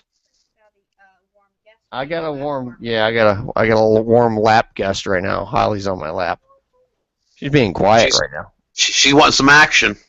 Holly wants something, apparently, I guess. I don't know what the hell's going on. Everybody's in a strange mood tonight. It is. This is like, if you didn't know any better, you'd swear it was a full moon tonight. But here, you know what? Next week, it's going to be even stranger. We're going to have a Friday the 13th next week. I'm not going to be on the show then. I am petrified of Friday the 13th, and you know why. You're afraid to be on the show on Friday the 13th? I'm petrified of Friday the 13th, and I will not be on the road. I do not drive. We don't have to go on the road. I don't drive on Friday the 13th. You're not going to be on the show on Friday the 13th? Well, I'll be on the show, but I'm petrified. Where are you going to go? We do the show out of the house. I'm just petrified of Friday the 13th. What the hell is she talking about? She's talking about she's petrified of Friday the 13th, and she's not going to go on the roads, but we do the show from the house right now. You know what I'm saying. I'm petrified of Friday the 13th. Deb's got an ism. No. How much has she had tonight? 13. Well, let's see. She drank probably about 3 shots worth of the Pinnacle vodka. Jiminy Christmas. Half a bottle, my ass. Bull crap. If she down to half a bottle, she'd be passed out. It was not Deb. I know where it was. She's trying to tell me she drank a half a bottle, and I'm calling her out on it and saying bullshit. It was about 2 or 3 shots worth. Forget it. Forget it. You better save some for me next time. Yeah, John said save some for it. Well, Deb's resetting her computer because she had so much crap going on it, and it shut down on her, so she's... Well, we also realize it's Friday the 13th next week and also Valentine's Day weekend. Yeah, Oh, yeah. Yeah, Valentine's Day weekend with a Friday the 13th. Ooh. Yeah, so would we consider that a Valentine's Day massacre? Yeah, and of course we're not celebrating any of that. We're gonna salute Ted. Or his alter ego, Mike Malone. Ooh, I don't want to salute Mike because he might think it's like an erection thing. I don't know. Well, Well, we all know with Mike with that big mole on his back, that could be Ted. The mole could be Ted. I never thought about that, John. I mean, it is about the same color. Does it wiggle? Does it wag? What does it do? Ooh. It goes wherever it wants to be. It has its own life of its own, and where did it come from? Oh, Jesus. Hey, there she is. Yeah, she's back. I'm back. Where did it go? Where did it come from? Cotton Eye Joe. Hey, Earl. Yes, sir. I'll be back in just a few. I got to help my deaf uncle with some stuff. Oh, hey, take your time. And I'll be back in a few. Okay, buddy. All right, man. Don't fart too much without me. Oh, we won't. Diarrhea! Yay! Diarrhea, ta-ta-ta! Diarrhea, ta-ta-ta! Diarrhea, ta-ta-ta! Yay! Ow! Debbie, calm down. Easy, children. Easy. No, but honestly, legitimately, I do have a fear of Friday the 13th, and I have a special reason of it. Some people on this crew does know why I have a fear of that, and I will disclose that next week. So stay tuned for that. Yeah. Barked at again as always, but yes. I'll tell you what. Friday the 13th going on there. You got barking in the background. I hear kids. Debbie screaming in the microphone. Jeez. At least I wasn't going, oh, come on, baby. Oh, come on, Earl. Come on, harder. Wait, you're doing that now. Okay, you done now? Okay. Oh, now John's deep throat in the mic. This portion of the show is brought to you by Deb's Dildo. It vibrates. It Where moves. does it go? In which direction? Yeah, which direction? In or out, up or down, front or back? She don't care. All 4 directions, baby. Ooh. All 4 directions with a huge erection. You got one right now. Ooh, boy. No, I don't. Oh, baby. No, I'm not. You wouldn't know hard if it fucking smacked you in the face. It's done it a couple of times. Oh, my. Well, to say you had to have done it twice. Just twice. That's all. I was drunk both times. Also, that was a problem. Yeah. Oh, kid you not. This is a guy that comes home from Francois in Barberton, Ohio, and asks me It's a titty bar, by the way. a strip joint, comes home to me after we've been dating for a while, and goes, hey, when do you want to get married? And I'm like, are you serious? And he goes, yeah. And he falls down on the bed and goes to sleep after being drunk. That was my wedding proposal. And of course, my dumbass said yes.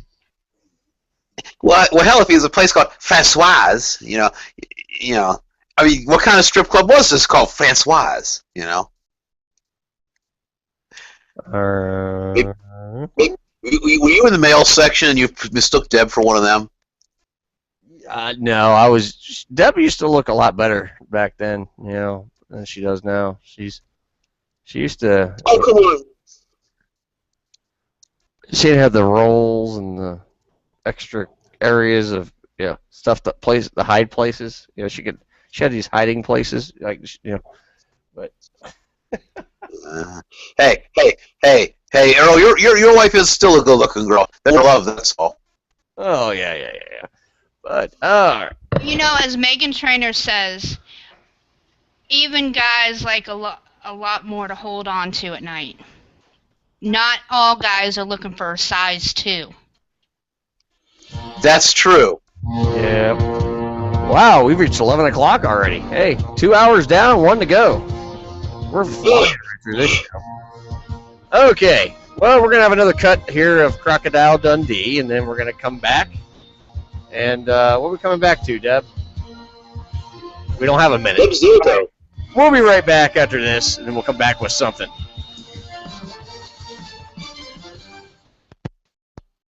know, Aunt Jemima, your pancakes make the whole family happy, especially the ladies. Well, Mr. May, the ladies know how easy my pancakes are to fix. Easy as 1, 2, 3. Just add milk or water and pop them on the griddle, and they're ready to serve. And your Aunt Jemimas are so tender, so delicious, so easy to digest. Yes, sir. Just as digestible as toast. That's why folks I know eat them for breakfast, lunch, or supper. Yes, right around the clock. Aunt Jemimas are enjoyable, satisfying, good eating. Mm-mm.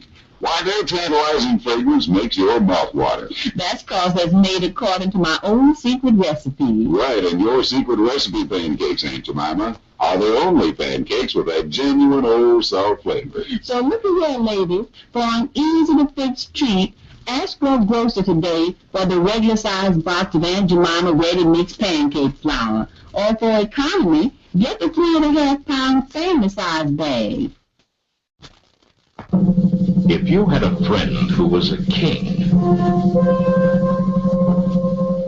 what kind of a gift would you give him? Well, there are many people of prominence who have been thrilled to receive this. Zenith's famous 9-band transoceanic, the world's most exciting radio. Powered to tune in the world. You'll find every Zenith radio, from the famous transoceanic to the tiniest pocket transistor, is built in the Zenith quality tradition, including super-sensitive FM/AM radios, handsome table and clock radios, and powerful solid-state portables. Over 100 radios to choose from, priced to fit every gift budget. At Zenith, the quality goes in before the name goes on. If you're buying a radio for a king, a friend, or for yourself, why not get the best? Hello, everybody. My name is Earl McCune, and I'm the host of the all-new Some Kind of Radio show that airs live on YouTube Friday nights from 10 p.m. till midnight. You can find us by searching SKO Radio Show. I'm here to tell you about a great science fiction news and information site I found. It's called warpedspacesci-fi.com. You ask what it is. What did I just say? It's a news and information website. They have it all. You can get all your Star Wars news, Star Trek news, everything else in between. They got it all. Check it out today. warpedspacesci-fi.com. Don't just take my word for it. Take the word of the many hundreds who have checked it out now. They love it just as I do. I get all my news there. Again, warpedspacesci-fi.com. What is it? warpedspacesci-fi.com. Hi, it's Maggie. Listen to my new program, Maggie on the Couch, bringing you current events, real-life solutions, and humor on Karma Radio.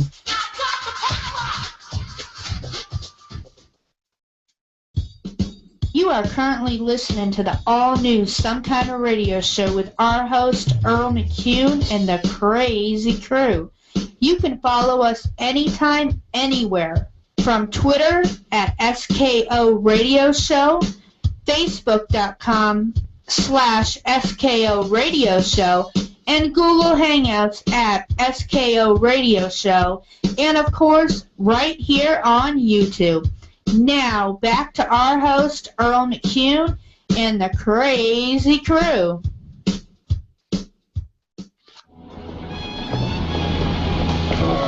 You got a light, buddy?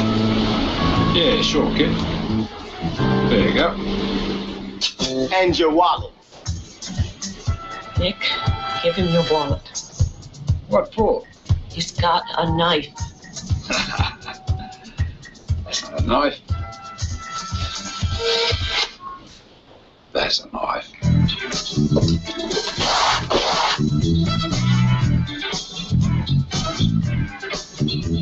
Shit.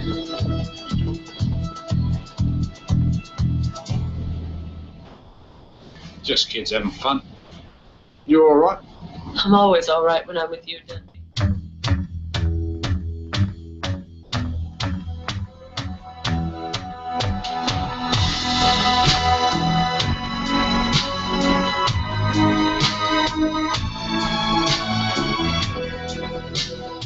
Okay, we are back. We're here for the last. No, I'm back. You're out of here. I'm not out of here. You're out of this world, baby. I know I am. And I'm the luckiest woman in the world because you're right in my ballpark. You can swing that bat my way anyway. You say balls? No, I said you're right in my ballpark, and you can swing that bat my way any day. Pull the Oh my God! Help us! line up there. We are now gonna bring up good old Hilljack Bob's top 10, and this week it is 10 things we learned. We know about them, but they're afraid to ask. What's this thing about, Deb? You're supposed to say what it's all about. Come on. Yeah, talk to the things we want to know about them, afraid to ask. Oh, yeah. 10 things we learned from our kids this week. Okay, here we go. Hilljack Bob's top 10.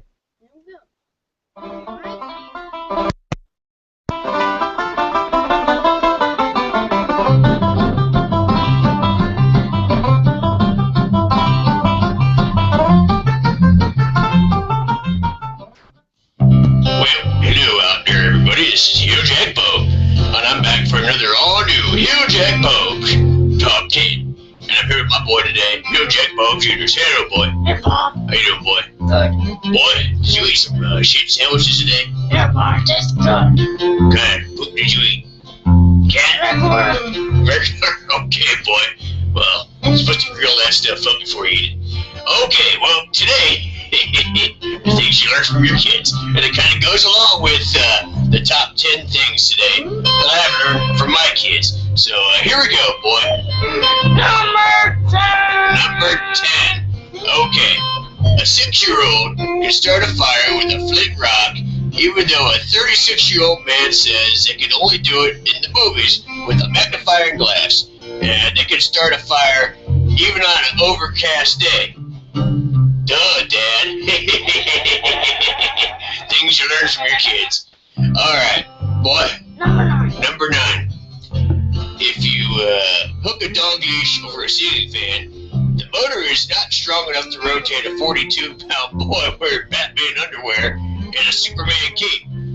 But it is strong enough, however, to spread paint on all 4 walls of a 20 by 20 foot room. That's an amazing thing you learned from your kids. Boy, you've never done that, have you? You have done that, haven't you, boy? Sometimes. Sometimes. Well, you do a better job. You missed a spot. All right. What number are we on, boy? Number 8. Number 8. Oh, boy. He must have gotten my shot again. The top 10 things I've never... Jeez. The top 10 things I have learned from my kids. Number 8. Here we go. The glass in the windows, even the double pane, doesn't stop a baseball hit by a ceiling fan. Well, boy, how the hell do you do that? I'm not even going to ask right now. I don't want to know. I just don't want to know these things. Okay. What, boy? We're at number, 7? Yeah. Number 7. All right, number 7. Super glue really is forever. And I mean, it is forever if you glue it in certain areas. And reminds me of a story one time, glued a friend of mine butt cheeks together back in the day. Matter of fact, I wasn't with a friend of mine. I think it was your Uncle Brother Joe. And yeah, we glued his butt cheeks together. The amazing thing how we got the poop out of it, we had to shove a straw in there. We had to like tap it in there with a hammer, and you finally started pooping out a straw. And, well, it wasn't pretty. It wasn't good at all. But until we finally got the stuff on there to break that super glue up, it was kind of a messy, stinky situation for a little while. So Uncle Brother Joe out there, oh boy, I felt bad for him for a long time. Well, not really. Okay, we're on to number 6. All right, number 6. VCRs do not eject peanut butter and jelly sandwiches, even though TV commercials show they do. Well, my boy, he tried shoving a PB&J in one of ours one time, and well, funny thing is, it never came back out. I still would play the movies. I put the movies back in, and that PB&J just kind of stayed up in there for a while. Never had any trouble with the VCR, but it kind of happened, and it wasn't a good thing. But okay, we're on to number 5 now. And boy's going number 5 down here. He's going a little crazy today. He must got my shine again. Okay. When you hear the toilet flush and the words "uh-oh," it's already too late. It's already too late, if you know what I mean. When you hear "uh-oh" in the toilet flush. And one time, I think one of my boy, he shoved a couple of his G.I. Joes down the old drain, and let's just say, another new term to having shoving Cobra down the drain. Okay. Alright, boy, where you at? What the hell you doing down there, boy? Get up. Get up, boy. Yeah, I'll say number 4 here in our countdown for the top 10 things I've learned from my kids.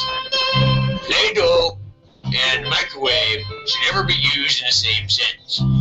Well, I'm going to agree with that. Play-Doh and microwave in the same sentence would be bad. Because what happens is that Play-Doh hardens up. And, for some of them it blows up. Well, one thing that Frida told me, and you can actually turn Play-Doh, and you shape it right, and you turn it into a dildo. She's done that on one or more occasions. So. Frida, she's a big, huge bitch. So let's just say that. She's 450 pounds. She needs special loving sometimes. But sometimes we have to get the old Play-Doh out and turn it into the dildo for me. I never learned that from my kids, though. I learned that from Frida. Okay. Boy! What the hell are you doing, boy? Number 3. I think he had some more of them shit sandwiches. Okay, number 3 in top 10 things I've learned from my kids. Jeez. Plastic bags do not make good parachutes. Well, I'll tell you what, my boy had this great idea, and I thought it was a great idea one time. We got up on top of the trailer one day, and we decided to play. Of course, all trash bag, and I did not come down gently. Broke his leg later. Oh, it wasn't good. Then my boy here, he does it, then lands right on top of me and injured my pride, if you know what I mean. So that's why you go back to the last countdown number. That's why the old Frida had to use the old Play-Doh to turn into the dildo, if you know what I mean. Okay, here we go. Number 2, marbles and gas tanks. We did that to Uncle Brother Joe's car one day, and he thought he had something going on. So, of course, I told him the muffler bearings were going bad, and he believed it. What a dumbass. My boy taught me that one, too. Okay, on to number 1. He got my shine again. That boy's got to stay out. He drinks my apple shine, and all hell breaks loose. All right, number 1 of the top 10 things I've learned from my kids. Always look in the oven before turn it on. Plastic toys do not like ovens, and neither do empty pizza boxes. So, okay, well, those are the things I learned from my kids, the top 10 things. And this has been Hilljack Bob. Hilljack Bob Jr., who's been eating shit sandwiches and drinking my shine. And we'll be back next week for another all-new Hilljack Bob's Top 10. We'll see you next week. Bye-bye, everybody. You done now, boy? Yeah. I'm done, too. Good night, everybody.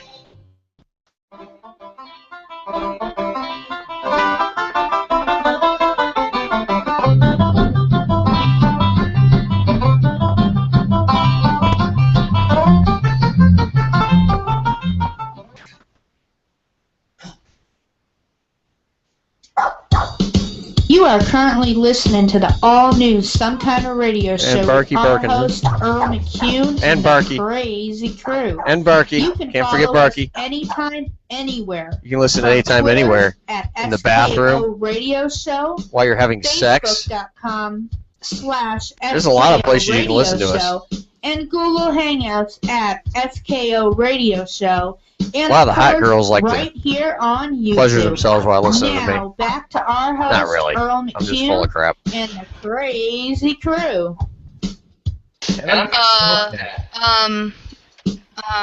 You look lost. You better not be talking about getting pleasured by other women, considering the fact the only woman that better be pleasuring you is me. No. Women pleasure themselves while listening to me. No, I think guys get off listening to you, including Mike. Mike gets off listening to John. Oh, wait a minute. I think he's going to be in that new movie called Magic Mike, one-on-one with John, in the John. That's the new movie coming out. John and the John? John and the John with Magic Mike John and the West John. Virginia. Beyond the Beyond. We got John and the John. Yeah. Hey, Debbie, you're just jealous. That's all. John and the John. John, you couldn't handle this, so trust me. Oh my goodness gracious. Debbie, I'll tell you what. I'll tell you what, Deb. I got a deal for you one of these nights. You see all those crazy pictures of these cute little women I know around town here. Oh, wait a minute. You hear this? You better not be propositioning me, considering I'm married to one of your best friends. He's not. Why would I be propositioning you, Deb? Oh, did you just dog me? Yes. I didn't dog you. It may have been a cat, but it wasn't a dog. Calling you up. You got a ass whipping coming, boy. You got a ass whipping coming out in the harbor yard. Well, you have a certain female thing going on. I'm not going to go there, but it doesn't matter. Nope. My plumbing's gone, so I don't have to worry about that. So don't even worry about that.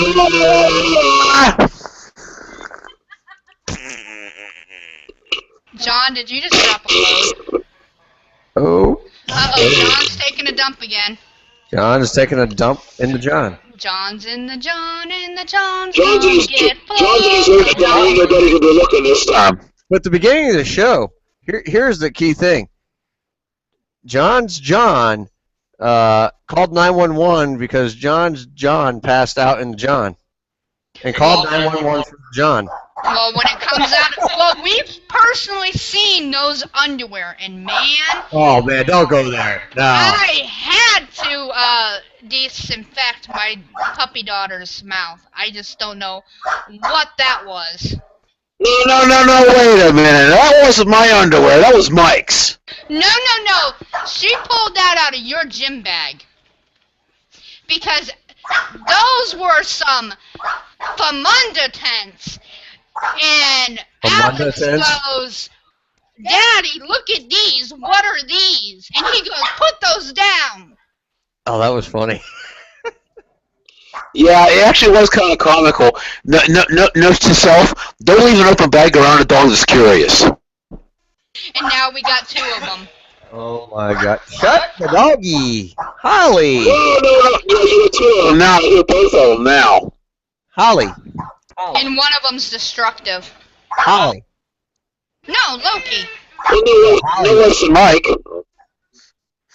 Oh my goodness gracious! Where is Loki? Oh. Under you, sound asleep. Oh, yeah, he's under me, and then you got Holly over here. Alex, take Holly and calm her down. Alex, your joke. We're not even.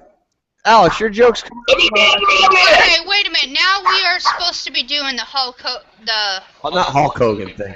The Paul Hogan interview. Oh yeah. 1987. We're gonna play the Paul Hogan interview. This is just a brief.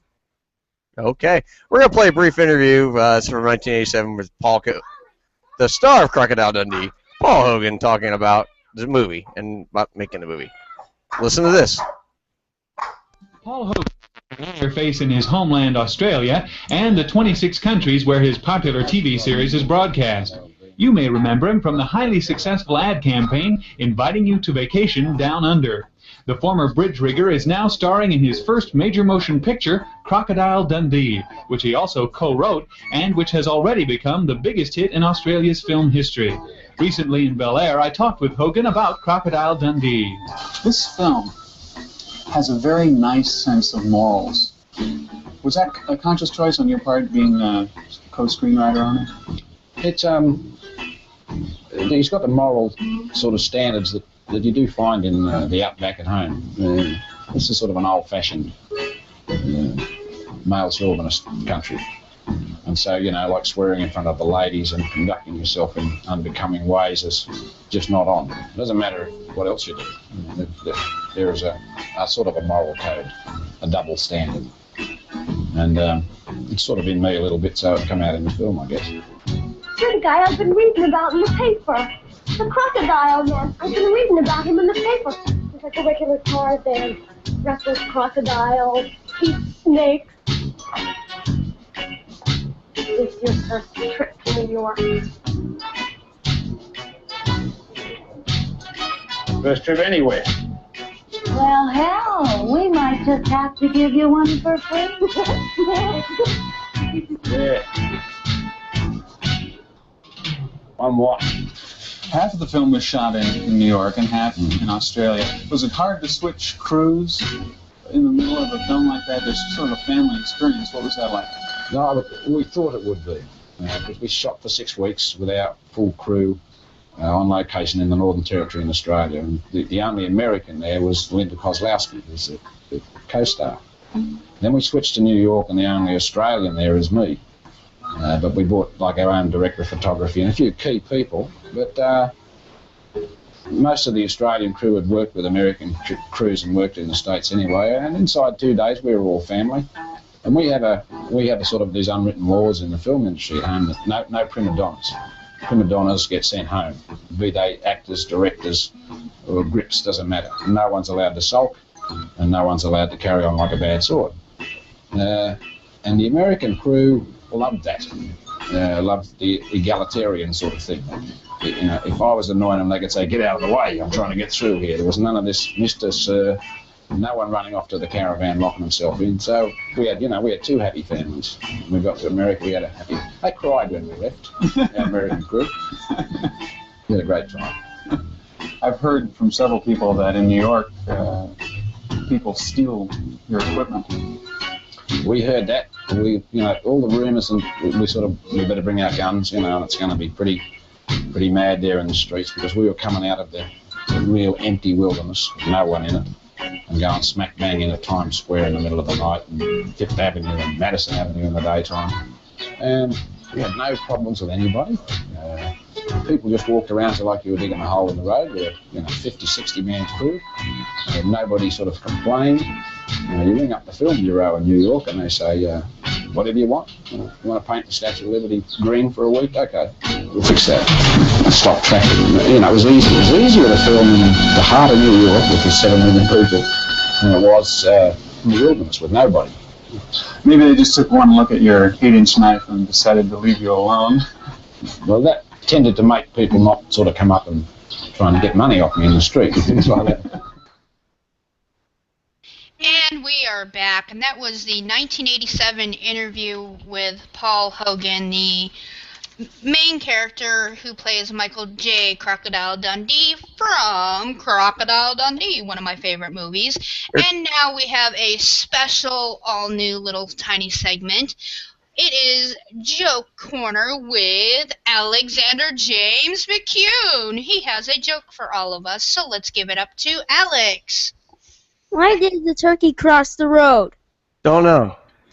Because it doesn't want to be called a chicken! Hey! Now that is funny, buddy. That's pretty good, buddy. Good job. Good job. I just hear a donkey on the line. Uh-oh, I think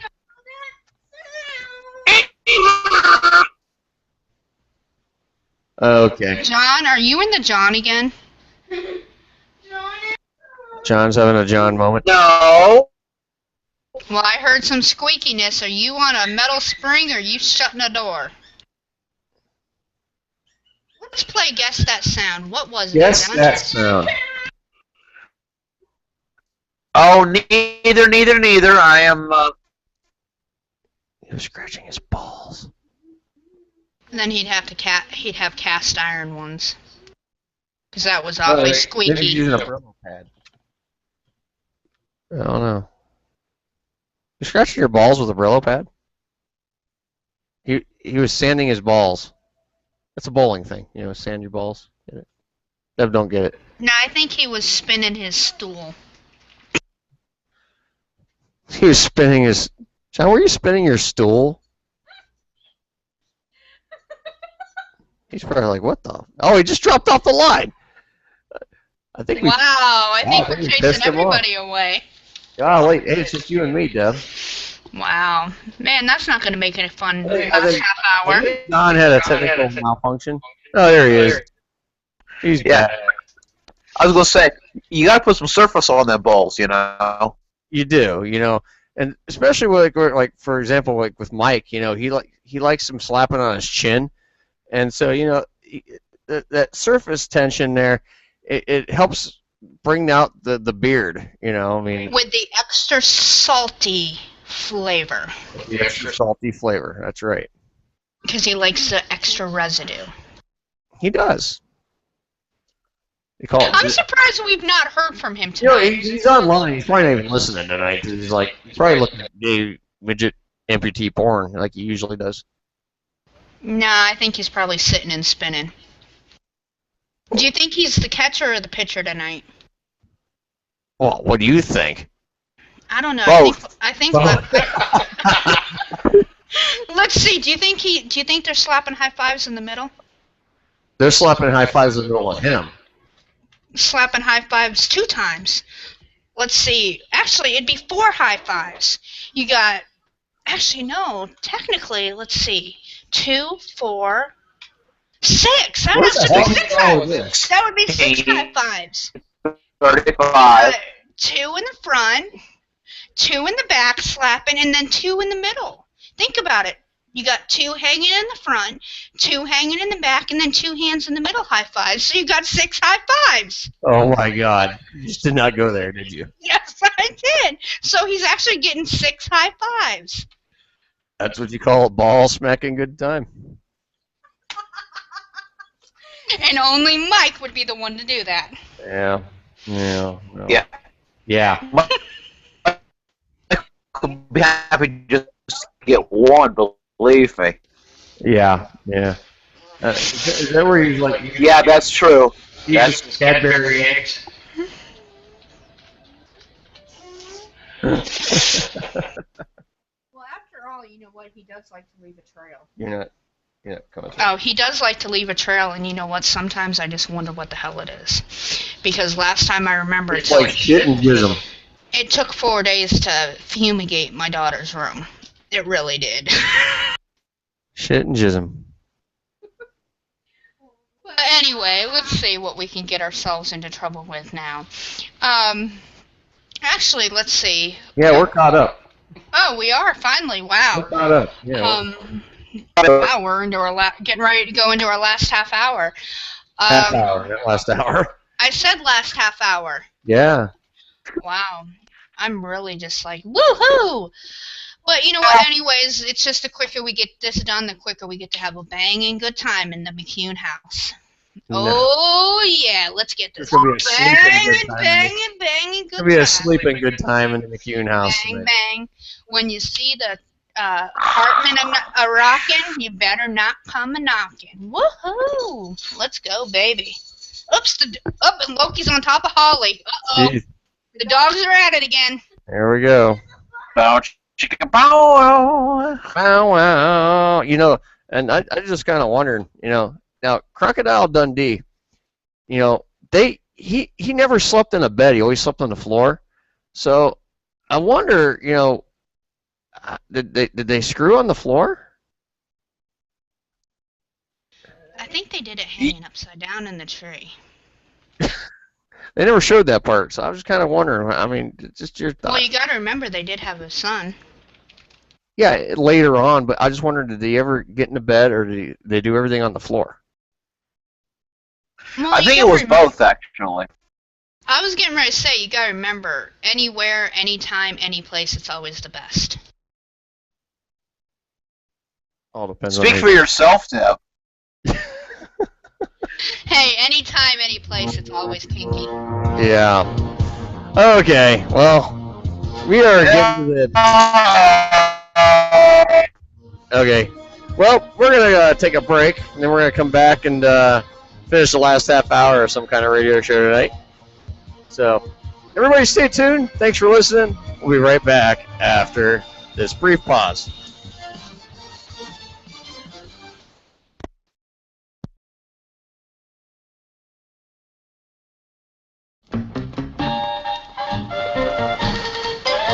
For 15 cents, a nickel and a dime at Burger Chef. You eat better every time, 'cause a nickel and a dime will get French fried potatoes, crisp and fresh, or the greatest 15 cents hamburger yet. Yes, it will at Burger Chef.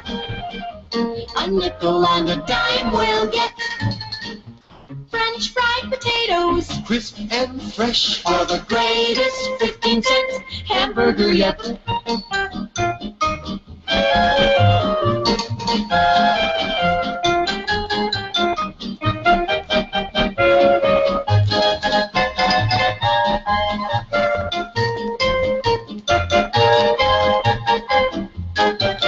Eat at Burger Chef for a nickel and a dime.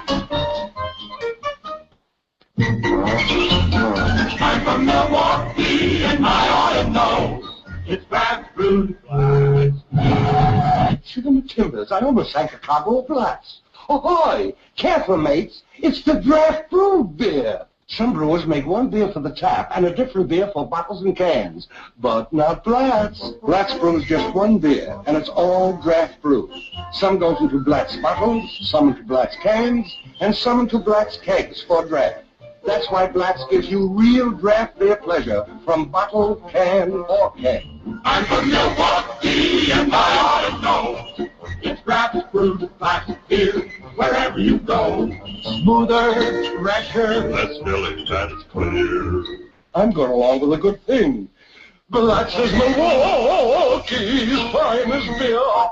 Blatz, Milwaukee's favorite beer, now at local prices. Hello, everybody. My name is Earl McCune, and I'm the host of the all-new Some Kind of Radio show that airs live on YouTube Friday nights from 10 p.m. till midnight. You can find us by searching SKO Radio Show. I'm here to tell you about a great science fiction news and information site I found. It's called warpedspace-sci-fi.com. You ask what it is. What did I just say? It's a news and information website. They have it all. You can get all your Star Wars news, Star Trek news, everything else in between. They got it all. Check it out today. warpedspace-sci-fi.com. Don't just take my word for it. Take the word of the many hundreds who have checked it out now. They love it just as I do. I get all my news there. Again, warpedspace-sci-fi.com. What is it? warpedspace-sci-fi.com. Local businesses, up your sales. Be the first to advertise on KRMA Radio at a low introductory price. Email office@krmaradio.com or send by snail mail to KRMA, Post Office Box 108, Kent, Ohio 44240. Our sales staff will call you. You are currently listening to the all-new Some Kind of Radio show with our host, Earl McCune, and the Crazy Crew. You can follow us anytime, anywhere, from Twitter at SKO Radio Show, Facebook.com/SKO Radio Show, and Google Hangouts at SKO Radio Show, and of course, right here on YouTube. Now, back to our host, Earl McCune, and the Crazy Crew.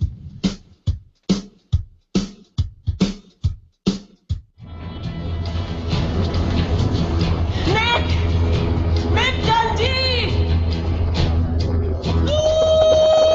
What's up, lady? I gotta talk to that man down the end. The one in the black hat. Hey! Lady here wants to talk to the guy in the black hat. fella! You in the hat! The lady down the end wants to see you. What does she want? What does she want? What do you want? Tell him not to leave. I'm not going to marry Richard. Tell him don't leave. She's not gonna marry Richard. Don't leave. I'm not going to marry Richard. Why not? I don't know. Why not? Why not? Tell him I love you. I love you. I love you. I love you. I love you. Well, tell her. I'll tell him myself. I'm coming through. He's coming through. He's coming through.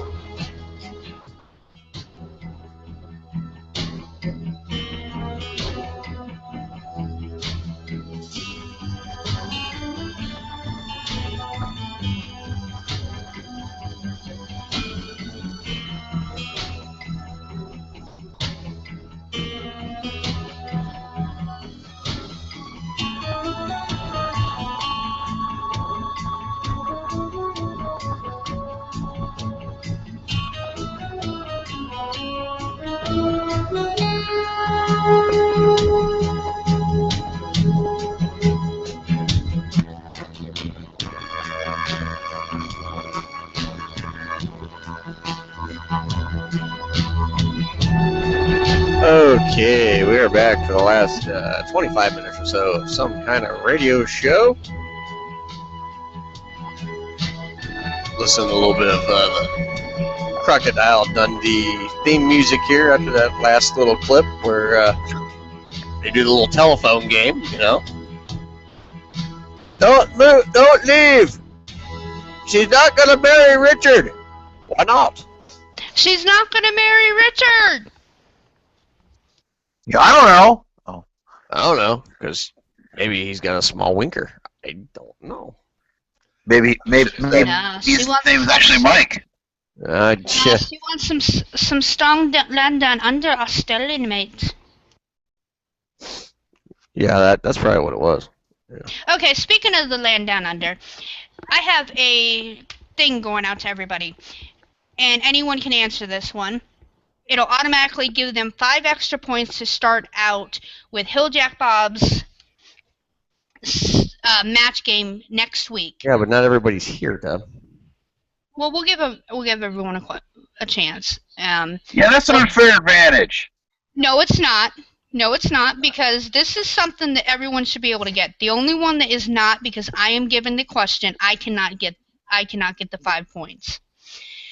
Blank down blank is not only another name for the country where this movie was made, but is also a title to a famous song from the blank. The year is worth 2 points. 5 points extra if you can name the artist in the exact year. Oh my God, Deb, that sounds like a freaking... So 2 points for the 2 words that was missing, and 5 points for the title in the exact year, and the song is from the 80s. Oh, come on, Oh, Deb. yeah. Give me an easier one, please. Okay. I've been saying the 2 missing words all night long. What? Sucking dick? Blank down blank is not only another name for the country where this movie was made. We're talking about Crocodile Dundee. Right. But it is also a title to a famous song from the 80s. If you can tell me Deb, the come name of the on. artist in the exact year, you will start next week's out with 7 points. Can I take a stab at it? Am I allowed? Yes, because I'm not playing, but can I take a stab? let's see if John. Yeah, I'm not playing either. Yeah. I'm not playing either, but hang on a second. I gotta go find somebody. Hang on a second here. Wait a minute. Let me see if that old creature's still around somewhere. Yeah, okay, I'm sure he's somewhere. Okay, let's see if you can find Harold. No. Yeah, wait a minute. Wait. Let's see if that little Codger's Okay. done drinking his beer. Hang on a sec. That's writing in that has part of it. Let's see if he can get the exact year. Hey, wait a minute. I got it. Okay. I got this one. Yeah, I got it. It's the song was Land Down Under. It was done by Men at Work off the album Work as Usual in 1983. Okay, you have, to start out the show next week, you have 2 points for getting Land Down Under, Men at Work, but you have the year wrong. Ooh. What year? Bullshit, it's 1983. No, it is not. Uh-oh. She's gonna... I want to recount because I want to debate that one. I am I'm right. looking at it too. It's not 83. I'm looking right at the screen. On the internet. I'm looking at the thing online. You're close. You're within one. So I will actually give you... So Harold is going to start next week out with an automatic 5 points out of the 7. So we have to let Harold Jack Bob know that for next week. Well, let him know. And we have You're gonna say what year it was? I will in a minute. We have to wait because we got to give Dark One a chance. If he comes back on. Okay. And Mr. Josh Hinkle wrote it down. He has the Land Down Under, so he has the first 2 points. And then he has Men at Work, so he has 2 points for getting the artist right, and he guessed 1980. Now, I will go ahead and give you the year because Josh Randall's not on, so he's probably not listening or whatever. But we'll give him a chance later. Next week, at the beginning of the week, we will still have this question. Give him a chance to get those questions before Hill Jack Bob comes on. Do you agree? Sure, why not? Okay. He said 1980. The year is actually 1982. And the Yeah, that would be correct, Deb.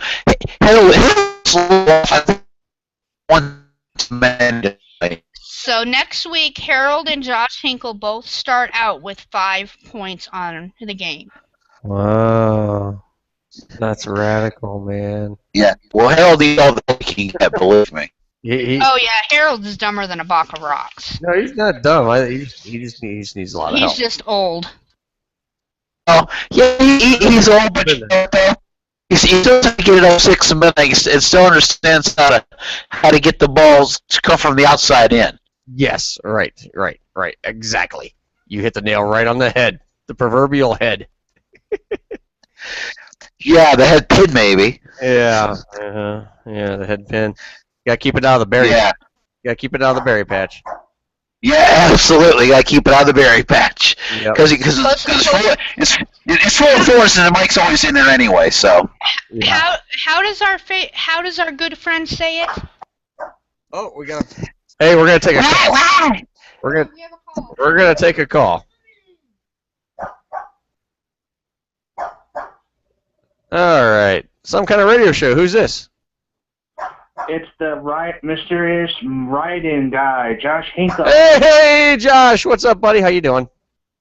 I'm okay, Earl. How are y'all doing? Oh, we're doing well. We're fantastic. We're swell. We didn't blow up tonight, so we're doing good. And speaking of the which, at least for 10 minutes. Yeah, right. And speaking of the which, how is it from the land down under from Ohio, in the good land of the bluegrass state, Kentucky?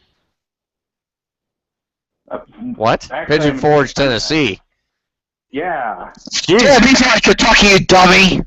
Jesus. I've had too much to drink. How many times he said where he's from? I've had too much to drink.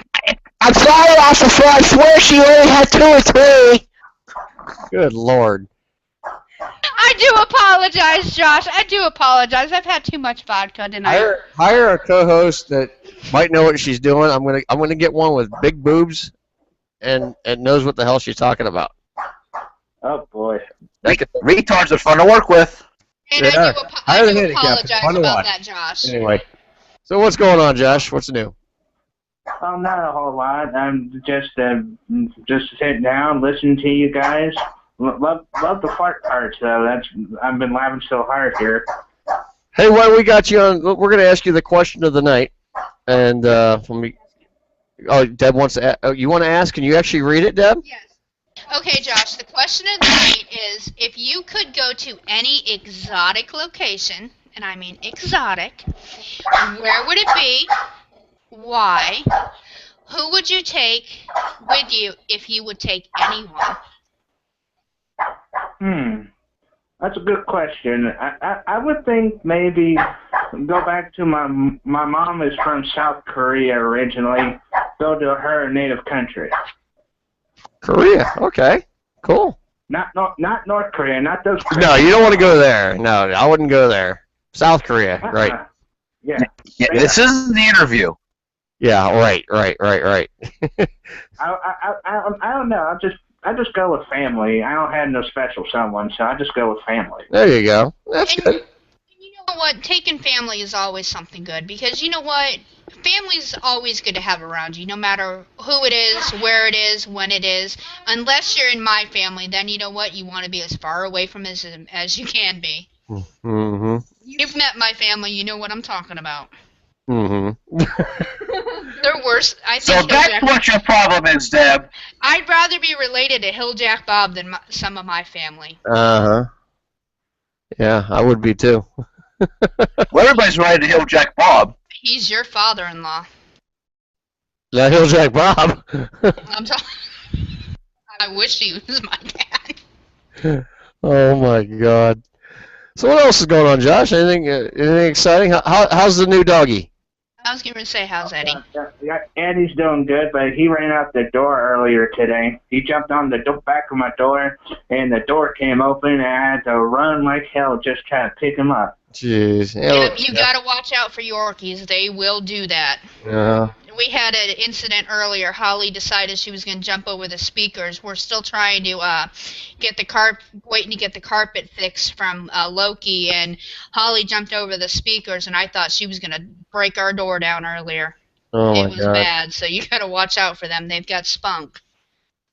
Yeah, that's exactly what described Eddie. And he's got big muscles. Uh-huh. Yeah, I saw those pictures you had on Facebook, man. He's got guns. Yeah, he does. Yeah. And the other day I walked him in the park. He was jumping on this railing and had these concrete sidewalk. And I was walking up with him up this small sidewalk. And all of a sudden he jumps down, pulls me with him. I fell, bust my ass on the ground. Oh God. Well, I do hope you're okay. I am. I just had a bad skinned knee. My arm was a little sore, but I'm okay. All right, Josh. Hey, real quick, what? Tell us your favorite scene or scenes from Crocodile Dundee. The knife scene was the first one. The knife scene's okay, and the other one, the clip you just played, one in the trade station. That's my favorite. Oh, I'm not all for that lovey-dovey stuff, but Yeah. that's my favorite. Yeah, the little phone game type of thing. Yeah. Yeah, that's a pretty cool scene. That's cool. I love that movie. I can watch it. Like, my daughter Lori, she's been watching this movie over and ever since we said we were going to do Crocodile Dundee. She's watched this movie over and over and over again for the last week and a half, and she knows it by heart now. I feel so bad because she's so sick right now. She's in bed sick right now, but she loves that movie. I hope she feels it. Well, thank you. I just want to wish you all a good day from Tennessee, and y'all have a good night. All right, Josh. Thanks for calling in, buddy. Thanks for listening.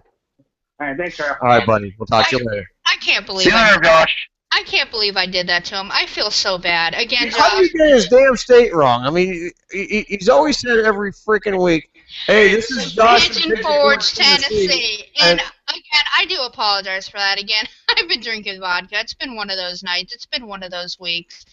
And I've just been having a good old time, as you guys know. It's been, here comes the Ted movie. Yeah. The spunky, horny, out of control talking Ted. It sounds like Mike Malone when he's drunk. Oh. words are lazy, my thoughts are I like this song. but this is one thing I'm sure of. Everybody needs a best friend. Hey, I'm all fucked up. Will you still take care of me? Will you still be my friend? Will you take care of me forever and ever? Oh my God. Well, next Friday night, everybody, we're going to do a salute.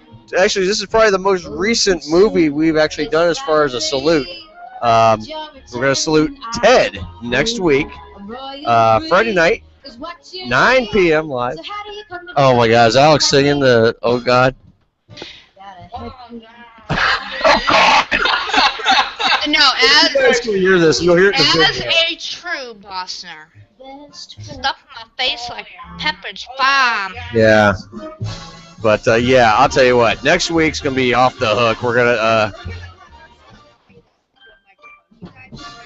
All right.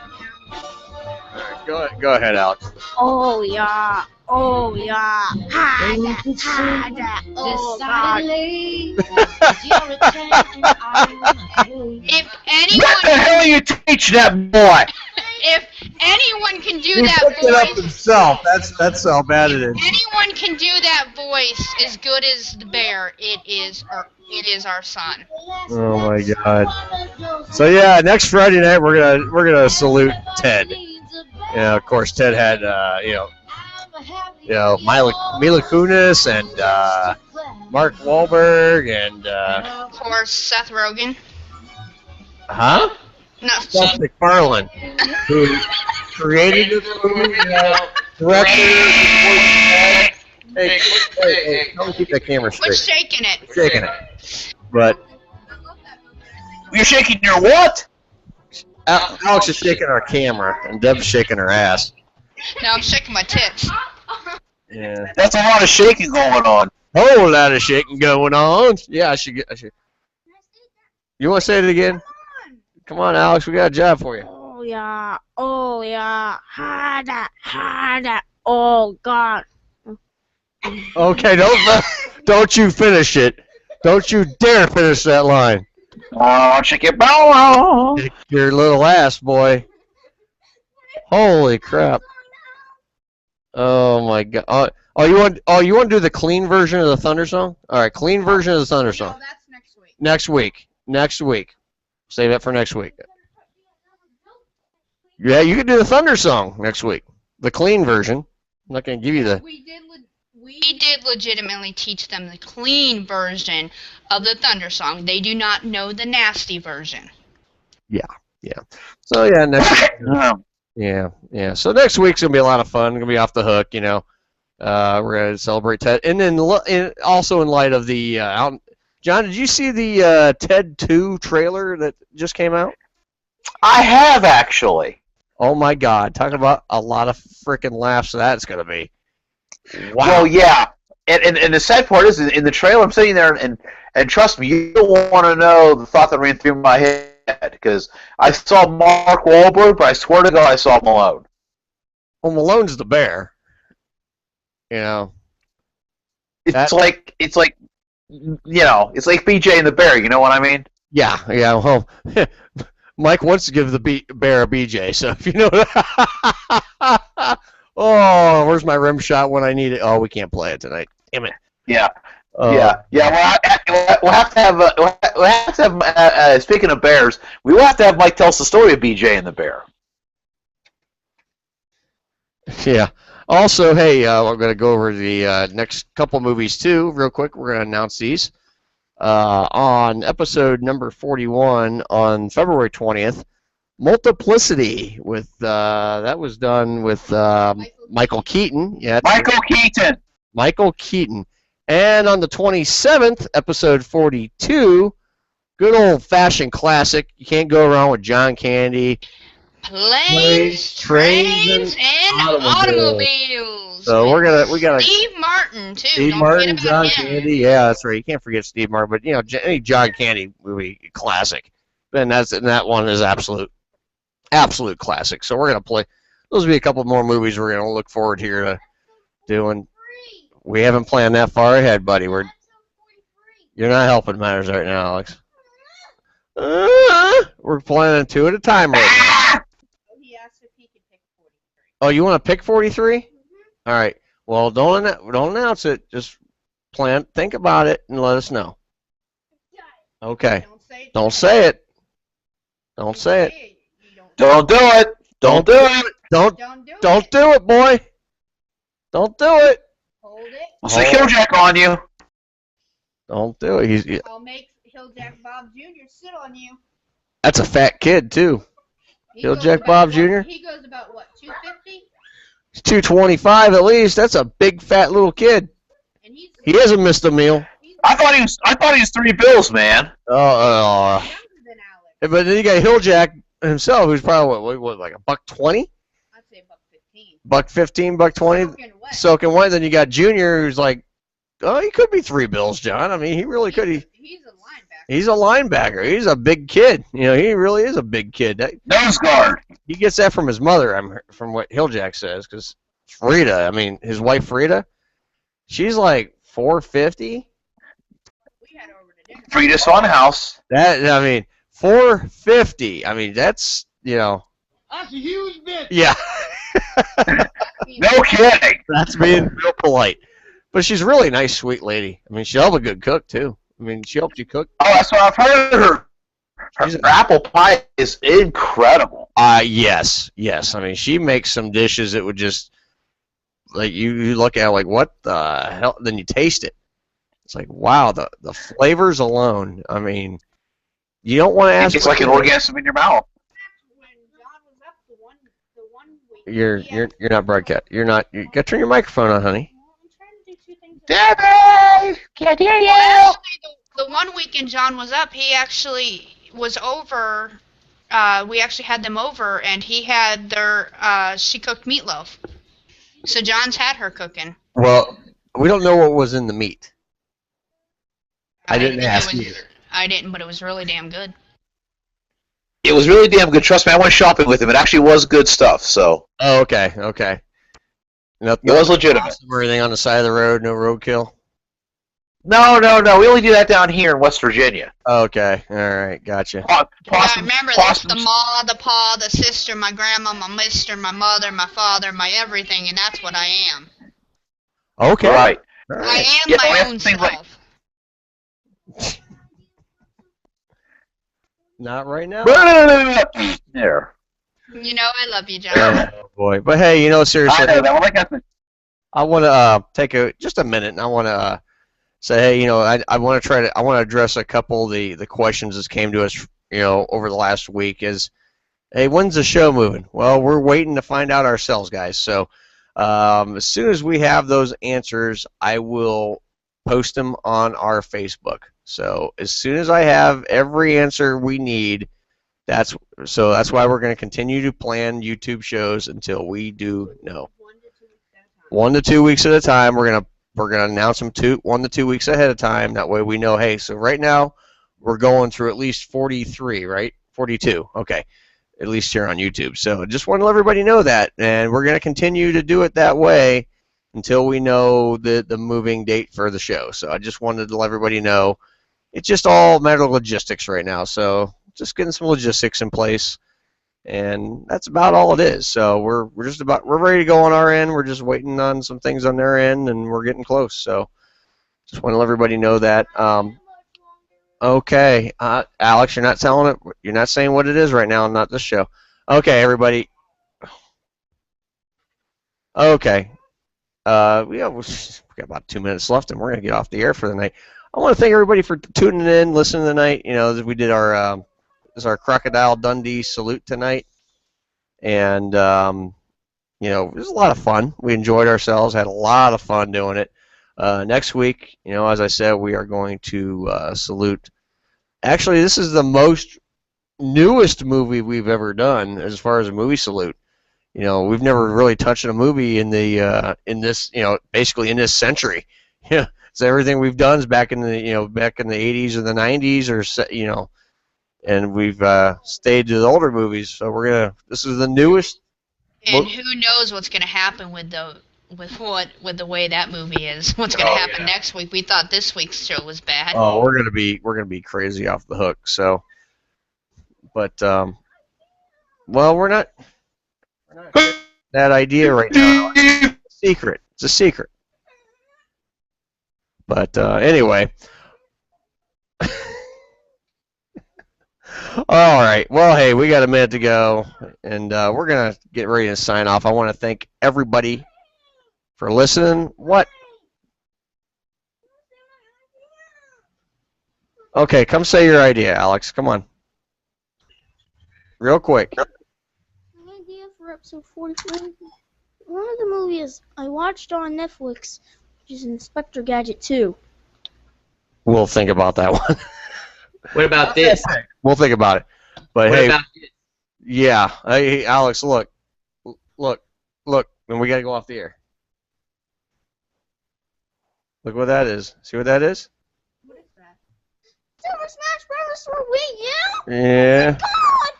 Okay. And the Link of Amiibo! All right. Hey, it's midnight. Hey. All right. Hey, everybody. It's time to go. Thank everybody. We will be back next Friday night, 9 p.m. And thank you again for tuning in to Some Kind of Radio Show. Good night, everybody. This is Earl McCune for the Crazy Crew. Good night. Good night.